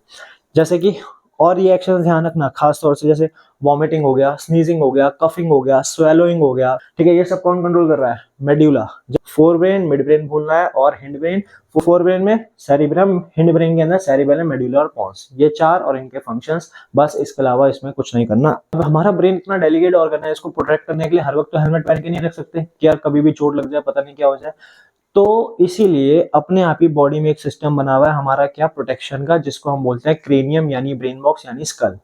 जो आपका खोपड़ा है ना, वो आपका क्या है, हार्ड बोन का बना हुआ है, उसको हम क्या बोलते हैं, क्रेनियम यानी ब्रेन बॉक्स यानी स्कल, जो कि सबसे आउटर मोस्ट लेयर होगी। उसके ऊपर तो स्किन है और स्किन के ऊपर पे बाल आ गए, तो स्किन के नीचे जो आपका स्कल है, क्रेनियम है वो, और आपका ब्रेन बॉक्स भी बोलते हैं उसको, ठीक है। ये आपका प्रोटेक्ट करता है ब्रेन को। सिर्फ इतना ही नहीं, अब उसके अंदर भी और लेयर्स भी हैं, और जो हमें मेन लेयर देखनी है, अगर आप इसमें देखो तो एक ब्लू कलर की, एक येलो कलर की, एक ऑरेंज कलर की, 3 लेयर दिख रही है। ये 3 लेयर जो है इसको हम बोलते हैं मेनिंजेस। अब इसके अंदर 3 लेयर मेनिंजेस की होती है, जो कि ब्रेन को क्या करते हैं, प्रोटेक्ट करते हैं। और मेनिंजेस के अंदर भी अगर आप येलो वाला देखो, यहाँ पे पूरा येलो देखो, ब्रेन के पास भी है और स्पाइनल कॉर्ड के पास भी है। ये है आपका सेरिब्रोस्पाइनल फ्लूइड। जैसे शॉक अब्जॉर्बर नहीं होते, साइकिल में होते हैं, बाइक्स में होते हैं, कार में होते हैं, कुछ एयर वाले होते हैं, कुछ वाटर वाले होते हैं, कुछ ऑयल वाले होते हैं, ठीक है ना। सबका काम क्या है, शॉक को एब्जॉर्ब करने का, ताकि गाड़ी या साइकिल, आपकी बाइक जो है, ऊबड़ खाबड़ रास्तों पे बिल्कुल स्ट्रेटली स्मूथली चलती चली जाए, ठीक है, जर्क ना लगे, झटके ना लगे। सेम अंदर हमारा जो काम कर रहा है वो सेरिब्रोस्पाइनल फ्लूइड है, इसको शॉक से बचाता है। कोई भी इस पे एकदम से भारी सी चीज लग जाए, मम्मी का थप्पड़ लग जाए, पापा का डंडा लग जाए, दोस्तों की टपली लग जाए, तो इन सब चीजों से जो ब्रेन है वो आपका प्रोटेक्टेड है, वो दिमाग आपका खराब नहीं हो जाता, मतलब खराब होने से मतलब वो ब्रेन आपका प्रोटेक्टेड रहता है। किसकी वजह से, 3 लेयर मेनिंजेस, और उसके अंदर भी कौन, सेरिब्रोस्पाइनल फ्लूइड, जो कि शॉक एब्जॉर्बर का काम करते हैं। वो शॉक को क्या कर लेता है, एब्जॉर्ब कर लेता है, ब्रेन तक नहीं जाने देता। क्लियर है। तो इसमें से क्वेश्चन आता है हाउ ब्रेन इज प्रोटेक्टेड। तो ब्रेन हमारा प्रोटेक्टेड है 3 तरीकों से। एक है उसके अंदर क्रेनियम यानी ब्रेन बॉक्स यानी स्कल, दूसरा है मेनिंजेस की 3 लेयर, और तीसरा है सेरिब्रोस्पाइनल फ्लूइड। इस तरीके से ब्रेन और स्पाइनल कॉर्ड आपका कनेक्टेड है। क्लियर है ये चीज। स्पाइनल कॉर्ड भी अगर आप देखो तो किसके अंदर होती है, वर्टिब्रल कॉलम के अंदर होती है, तो वो भी आपकी प्रोटेक्टेड रहती है, जो जिसको रीढ़ की हड्डी बोलते हैं पीछे, ठीक है, तो वो भी आपकी प्रोटेक्टेड है। तो स्पाइनल कॉर्ड के यहाँ पे भी मेनिंजेस और सेरिब्रोस्पाइनल फ्लूइड की लेयर होती है, तो स्पाइनल कॉर्ड भी प्रोटेक्टेड है, उस तरीके से ब्रेन भी आपका प्रोटेक्टेड है। क्लियर है। तो अब ब्रेन में करना क्या का एक बार फिर से सुन लो। फोर ब्रेन में आपके पास आ जाएगा सेरिब्रम, जो कि कंट्रोल कर रहा है voluntary action. Then hindbrain में आपके पास 3 चीजें हैं, मेडुला, पोन्स और सेरिबेलम। सेरिबेलम पोस्चर और बैलेंस, पोन्स रेस्पिरेशन, मेडुला सारे इनवॉलंटरी एक्शन, जिसमें ध्यान रखना है वॉमिटिंग, स्वेलोइंग, कफिंग, स्नीजिंग, ये सारी चीजें इसमें ध्यान रखनी है। वो कौन कर रहा है, मेडुला आपका कंट्रोल कर रहा है। और मेडुला पोन्स किसका पार्ट है आपका, वो आपका ब्रेन स्टेम का पार्ट है। क्लियर है ये चीज। फिर ब्रेन हमारा कैसे प्रोटेक्टेड है, हाउ ब्रेन इज प्रोटेक्टेड। तो ब्रेन प्रोटेक्टेड है आपका 3 तरीकों से, क्रेनियम यानी ब्रेन बॉक्स यानी स्कल, आउटर मोस्ट लेयर, फिर उसके बाद 3 लेयर थिक आपके पास मेनिंजेस है, लेयर्स और भी हैं लेकिन हमें पर्टिकुलरली सिर्फ मेनिंजेस के बारे में पढ़ना है। 3 लेयर थिक मेनिंजेस हैं, जिसके अंदर आपका प्रेजेंट होता है एक फ्लूइड, जिसको हम बोलते हैं सेरिब्रोस्पाइनल फ्लूइड, जो कि काम करता है, एक्ट करता है as a shock absorber. Brain का पार्ट यहीं पे होता है खत्म। क्लियर है। तो यहाँ पे हो गया हमारा सेंट्रल नर्वस सिस्टम, जिसमें हमने स्पाइनल कॉर्ड देखा, स्पाइनल कॉर्ड का रिफ्लेक्स एक्शन देखा, ब्रेन का हमने फंक्शन देखा, ब्रेन के हमने पार्ट्स देख लिए। और इन दोनों के अंदर जो आपका मेन फंक्शनल यूनिट था वो कौन था, न्यूरॉन। और न्यूरॉन का भी हमने स्ट्रक्चर और फंक्शन देख लिया। न्यूरॉन कितने टाइप्स के हैं, सेंसरी, मोटर, रिले, वो भी हमने देख लिए। किस पाथवे में फॉलो कर रहे हैं, sensory nerve, motor nerve, relay nerve, वो भी हमने देख लिया। तो सेंट्रल नर्वस सिस्टम तो यहाँ होता है खत्म पूरी तरीके से। इतना ही करना है, इसके अलावा कुछ भी एक्स्ट्रा नहीं करना सेंट्रल नर्वस सिस्टम के अंदर। अब peripheral nervous system. Peripheral nervous system तो बहुत ही छोटा सा टॉपिक है, 2 मिनट का है, फटाफट से देखो। पेरिफेरल नर्वस सिस्टम, इसमें पेरिफेरल का मतलब क्या है, जो फैला हुआ है, यानी वो नर्व जो पूरी बॉडी के अंदर फैली हुई है, उसका जो सिस्टम है वो आपका पेरिफेरल नर्वस सिस्टम है। इसमें बिल्कुल भी डिटेल में नहीं आना, जितना ब्रेन और स्पाइनल कॉर्ड में गए उतना भी नहीं। इसमें बस आपको 2 टाइप्स की नर्व ध्यान रखनी है। कौन कौन सी, एक है आपकी क्रेनियल नर्व और एक है आपकी स्पाइनल नर्व्स। क्रेनियल नर्व्स वो है सारी जो हेड के अंदर कनेक्टेड है ब्रेन से डायरेक्टली, हेड के अंदर कनेक्टेड है ब्रेन से आपकी डायरेक्टली, वो सारी कौन सी है, क्रेनियल नर्व्स है। और पूरी बॉडी के अंदर जितने भी नर्व्स हैं जो स्पाइनल कॉर्ड से कनेक्टेड है, वो सारी क्या है, स्पाइनल नर्व्स हैं। इनका नंबर C27, C8, C18 ऐसे करके कुछ याद नहीं करना, बस सिंपली ध्यान रखना है कि स्पाइनल नर्व्स वो हैं जो स्पाइनल कॉर्ड से कनेक्टेड है, और क्रेनियल नर्व्स वो हैं जो हेड के अंदर, हेड वाले रीजन में सीधा डायरेक्टली ब्रेन से कनेक्टेड है। क्लियर है। और इनका पेयर कितने हैं, क्रेनियल नर्व्स हैं आपके 12 पेयर्स में, और स्पाइनल नर्व्स हैं आपके 31 पेयर्स। हाँ, ये नंबर इंपॉर्टेंट है, ये ध्यान रख लेना एमसीक्यू के हिसाब से। क्रेनियल नर्व्स का पेयर कितना है, 12, और स्पाइनल का कितना है, 31। क्लियर है। तो इसके अलावा एक तीसरी भी होती है विसरल नर्व। विसरल नर्व जो है वो आपके इंटरनल ऑर्गन जितने भी, आपका लिवर हो गया, किडनी हो गया, स्टमक हो गया, वो सारी जो नर्व्स हैं वो जो कनेक्टेड है आपके ब्रेन और स्पाइनल कॉर्ड से, उनको हम बोलते हैं विसरल नर्व्स। ठीक है। और ये सारी की सारी होती हैं मिक्स्ड नर्व्स। देखो अब टर्म्स बढ़ती आ रही है, कंफ्यूजन बढ़ती आ रही है। पहले सिर्फ नर्व्स तक ठीक था, फिर नर्व्स के अंदर न्यूरॉन आए, फिर उनके भी पार्ट बन गए, सेंसरी हो गया, मोटर हो गया, रिले हो गया, वहां तक समझ आ गया। फिर उसके बाद अब ये आ गया, फिर आ गया आपका क्रेनियल। क्रेनियल मतलब वो सारी नर्व जो आपके हेड वाले रीजन में है और डायरेक्टली किससे कनेक्टेड है, ब्रेन से, जो कि क्या मैसेज लेके जा रही है, touch, vision, smell, hear, taste. पांचों ऑर्गन्स तो यही है सारे के सारे, ठीक है ना। इसका पेयर कितना हो गया, 12 हेड वाली। स्पाइनल नाम से क्लियर है, स्पाइनल नर्व्स वो हैं जो पूरी बॉडी की नर्व्स आपकी स्पाइनल कॉर्ड से कनेक्टेड है, वो है स्पाइनल नर्व, जिसका नंबर है 31 पेयर। इसके बाद विसरल। विसरल वो है जो इंटरनल ऑर्गन्स के जितने भी नर्व्स हैं वो कनेक्टेड है आपकी ब्रेन और स्पाइनल कॉर्ड से। और ये सारी नर्व्स होती हैं मिक्स नर्व, यानी इनके अंदर सेंसरी भी है, मोटर भी है, रिले भी है। यानी हर एक के अंदर अगर विसरल है, चाहे स्पाइनल है, क्रेनियल है, एक नर्व होगी जो मैसेज लेकर जाएगी, एक नर्व होगी जो रिस्पॉन्ड को लेकर आएगी। समझे बात को। अब जैसे कि ब्रेन और स्पाइनल कॉर्ड, इसको मान लो मेन जंक्शन, मेन स्टेशन, ठीक है ना। और बाकी छोटे छोटे स्टेशन हो गए, इंटरनल ऑर्गन एक छोटा स्टेशन हो गया और हेड आपका एक छोटा स्टेशन हो गया। तो ब्रेन और इंटरनल ऑर्गन, एक इंटरनल ऑर्गन स्टेशन है, एक आपका ब्रेन स्टेशन है। यहां तक एक ट्रेन जा रही है, यहां से एक ट्रेन आ रही है। सेम ऐसे हेड एक स्टेशन है, ब्रेन आपका एक मेन जंक्शन हो गया, हेड से एक ट्रेन जा रही है, यहां से एक ट्रेन आ रही है। तो ये इस स्टेशन का आने जाने का रास्ता है, ये स्टेशन का आने जाने का रास्ता है। जो आने जाने का रास्ता है, ये जो जा रहा है और ये जो आ रहा है, तो ये जाने का रास्ता है सेंसरी, आने का रास्ता है मोटर। इसका भी जाने का रास्ता है सेंसरी, आने का रास्ता है मोटर। लेकिन क्योंकि ये रास्ता हेड से कनेक्टेड है, तो ये रास्ते का एक पर्टिकुलर नाम हो गया क्या, क्रेनियल नर्व्स, यानी cranial station, cranial track, cranial pathway, जिसको हम बोलेंगे क्या, क्रेनियल नर्व्स। सिमिलरली अब ये इंटरनल ऑर्गन से कनेक्टेड है, आने जाने का रास्ता, तो इस रास्ते का एक अलग से नाम हो गया। इस रास्ते को, इन नर्व्स को, इस पाथ को हमने क्या बोला, विसरल नर्व्स, यानी इंटरनल ऑर्गन से जो कनेक्टेड है। तो ये हो गया पाथवे विसरल नर्व्स का, ये हो गया पाथवे आपका क्रेनियल नर्व्स का। लेकिन आने जाने का पाथवे तो दोनों के अंदर है। तो आने जाने का पाथवे का अपना नाम है सेंसरी और मोटर, लेकिन वो पाथवे किससे कनेक्टेड है उसके अकॉर्डिंग उसका नाम चेंज हो गया। क्या, इंटरनल ऑर्गन से कनेक्टेड है तो वो विसरल हो गया, हेड से कनेक्टेड है तो वो क्रेनियल हो गया। और यही स्पाइनल कॉर्ड, आने जाने का रास्ता अगर कनेक्टेड है स्पाइनल कॉर्ड और बाकी ऑर्गन से, तो वो क्या हो जाएगी, स्पाइनल नर्व्स हो जाएंगी, स्पाइनल पाथवे हो गया। समझे बात। नर्वस सिस्टम में भाई बस इतना ही था, इसके अलावा डिटेल में नहीं जाना। एग्जाम पॉइंट ऑफ व्यू से बहुत है, सफिशिएंट है, इससे ज्यादा नहीं करना। एक बार पूरा चैप्टर ब्रीफ में देख लो क्या क्या हमने किया है। जैसे कि सबसे पहले नर्वस सिस्टम। नर्वस सिस्टम में आपका मेन फंक्शनल यूनिट कौन है, आपका न्यूरॉन। तो न्यूरॉन का स्ट्रक्चर, फंक्शन इंपॉर्टेंट है, डायरेक्शन इंपॉर्टेंट है, इलेक्ट्रिकल इंपल्स इंपॉर्टेंट है और साइनैप्स का रोल इंपॉर्टेंट है। फिर उसके बाद नर्वस सिस्टम आपका डिवाइड हो जाता है दो में, एक सेंट्रल नर्वस सिस्टम और एक पेरिफेरल नर्वस सिस्टम। सेंट्रल यानी मेन कमांड सेंटर, वो कौन है आपका, ब्रेन और स्पाइनल कॉर्ड। पेरिफेरल मतलब फैला हुआ, जो पूरी बॉडी में नर्वस सिस्टम आपका फैला हुआ है, यानी नर्व्स जो आपकी पूरी फैली हुई है। सेंट्रल के अंदर मेन आपका ब्रेन है जो टॉप पे है, सब कुछ कंट्रोल और कोऑर्डिनेट कर रहा है। ये इसके अंदर आपको दो पार्ट्स करने हैं, वैसे 3 पार्ट हैं, फोर ब्रेन, मिड ब्रेन और हिंड ब्रेन, लेकिन एग्जाम के हिसाब से फोर ब्रेन और हिंड ब्रेन। फोर ब्रेन में सेरिब्रम है, सेरिब्रम है मेजर पार्ट जो कि आपका कंट्रोल कर रहा है वॉलंटरी एक्शन। हिंड ब्रेन में आपका सेरिबेलम, मेडुला और पॉन्स। सेरिबेलम का काम है बैलेंस और पोस्चर बनाने का, मेडुला का काम है इन्वॉलंटरी एक्शन कंट्रोल करने का, पॉन्स का काम है रेस्पिरेशन का। ये हो गया ब्रेन का फंक्शन। अब ब्रेन प्रोटेक्टेड कैसे है, सेरिब्रोस्पाइनल फ्लूइड, मेनिंजेस और क्रेनियम, यानी शॉक एब्जॉर्बर की तरह काम करता है। मेनिंजेस की 3 लेयर और सेरिब्रोस्पाइनल फ्लूइड जो कि है क्रेनियम और ब्रेन के बीच में। क्रेनियम मतलब ब्रेन बॉक्स और स्कल। तो ये हो गया ब्रेन का। ब्रेन का बस इतना ही पढ़ना है। उसके बाद है आपके पास स्पाइनल कॉर्ड। स्पाइनल कॉर्ड में आपको क्या देखना है, रिफ्लेक्स एक्शन, हॉट प्लेट वाला और रिफ्लेक्स आर्क, वो पाथवे क्या है पूरा रिफ्लेक्स एक्शन का। रिफ्लेक्स एक्शन ब्रेन में भी है, सेरिब्रल रिफ्लेक्सेस जो कि आपका प्यूपिल का कॉन्ट्रैक्ट और एक्सपेंड होने वाला है, वो भी आप देख लेना। पेरिफेरल की बात करें तो डिटेल में इसमें ज्यादा कुछ नहीं है पढ़ने के लिए, बट फिर भी एक आपके पेरिफेरल की फर्दर डिवीजन है आपकी ऑटोनॉमिक नर्वस सिस्टम और somatic nervous system. Somatic nervous system में आपने पढ़ा है सेंसरी और मोटर, यानी सेंसरी जो आपके रिसेप्टर से मैसेज को लेकर आ रहे हैं और मोटर जो कि रिस्पॉन्ड क्रिएट करने के बाद ब्रेन या स्पाइनल कॉर्ड से लेकर जा रहे हैं।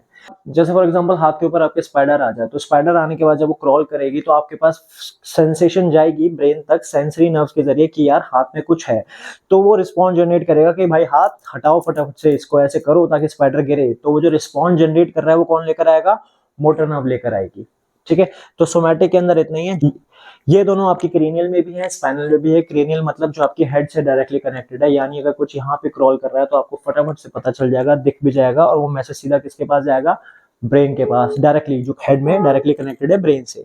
और अगर कहीं टॉर्सो पे आर्म पे, बैक पे कुछ क्रॉल कर रहा है, तो वो मैसेज कहाँ पे जाएगा आपका स्पाइनल के पास, क्योंकि वो स्पाइनल से कनेक्टेड है। तो स्पाइनल एक तरह से लिंक भी बनाती है ब्रेन और नीचे के बॉडी पार्ट के बीच, ब्रेन और बाकी के ऑर्गन्स के बीच में कनेक्शन बना के रखती है, ठीक है, सेंसेशन का और रिस्पॉन्स का। फिर उसके बाद ऑटोनॉमिक नर्वस सिस्टम, इसमें तो बिल्कुल कुछ नहीं करना, फिर भी एक बार बस ऊपर ऊपर से देख लो। एक है आपका सिंपैथेटिक नर्वस सिस्टम और एक है आपका पैरासिम्पैथेटिक नर्वस सिस्टम। इनका काम क्या है, सिंपल सा एक फंक्शन है। सिंपैथेटिक का काम है फाइट और फ्लाइट, और पैरासिम्पैथेटिक का मतलब है रेस्ट एंड डाइजेस्ट। मतलब वो स्पाइडर जो छोटी सी थी, आपने उसको ऐसे किया, उसको गुस्सा आ गया, वो बहुत बड़ी होगी, अब आपका एक्टिवेट हो जाएगा सिंपैथेटिक नर्वस सिस्टम। वो कहेगा या तो इससे लड़ लो या भाग लो, या तो फाइट या फिर फ्लाइट। उस टाइम पे आपकी बॉडी के अंदर ब्लड का सर्कुलेशन बढ़ जाएगा, हार्ट तेजी से पंप करना स्टार्ट कर देगा, ब्लड प्रेशर बढ़ जाएगा, आपकी मसल्स के अंदर थोड़ी ज्यादा स्ट्रेंथ आ जाएगी, या तो उससे लड़ने के लिए या फिर उससे भागने के लिए कि ओ भागो फटाफट से जान बचा के। तो वो है आपका सिंपैथेटिक नर्वस सिस्टम, जो कि फाइट और फ्लाइट में हेल्प करता है। और उसी जगह दूसरा है पैरासिम्पैथेटिक नर्वस सिस्टम। मान लो स्पाइडर को देख लिया, उसने कहा यार कोई बात नहीं, ठीक है, देखा जाएगा, जो भी होगा, कोई दिक्कत की बात नहीं, यानी रेस्ट और डाइजेस्ट, मजे में रहो, कोई दिक्कत की बात नहीं। बॉडी को रिलैक्स रखता है, कूल रखता है, ब्लड प्रेशर को स्लो करता है, सर्कुलेशन को मेंटेन रखता है। ये सारी चीजें जो कर रहा है वो पैरासिम्पैथेटिक कर रहा है, यानी इस दोनों को हमें डिटेल में नहीं देखना है, ठीक है जी। तो ये था आपका पूरा नर्वस सिस्टम कंप्लीटेड। अब रह गया है सिर्फ हार्मोनल सिस्टम, वो करेंगे नेक्स्ट क्लास में, नेक्स्ट पार्ट में। तब तक ये अच्छे से पढ़ो, रिवाइज करो। डायग्राम ब्रेन का बना लो, बहुत ही अच्छा है। नहीं बना पाओ तो रिफ्लेक्स एक्शन का तो करना ही है, रिफ्लेक्स आर्क का तो करना ही है। ये सब प्रैक्टिस करो, रिवाइज करो। मिलते हैं नेक्स्ट क्लास में, तब तक के लिए अडियोस। और बड़ी विचित्र सी बात है कि आपका ही ब्रेन अपने ही ब्रेन के फंक्शंस के बारे में सीख रहा है, और जो सीख रहा है वो कहाँ, किसकी वजह से सीख रहा है, ब्रेन की वजह से ही सीख रहा है। एक लूप सा बन गया।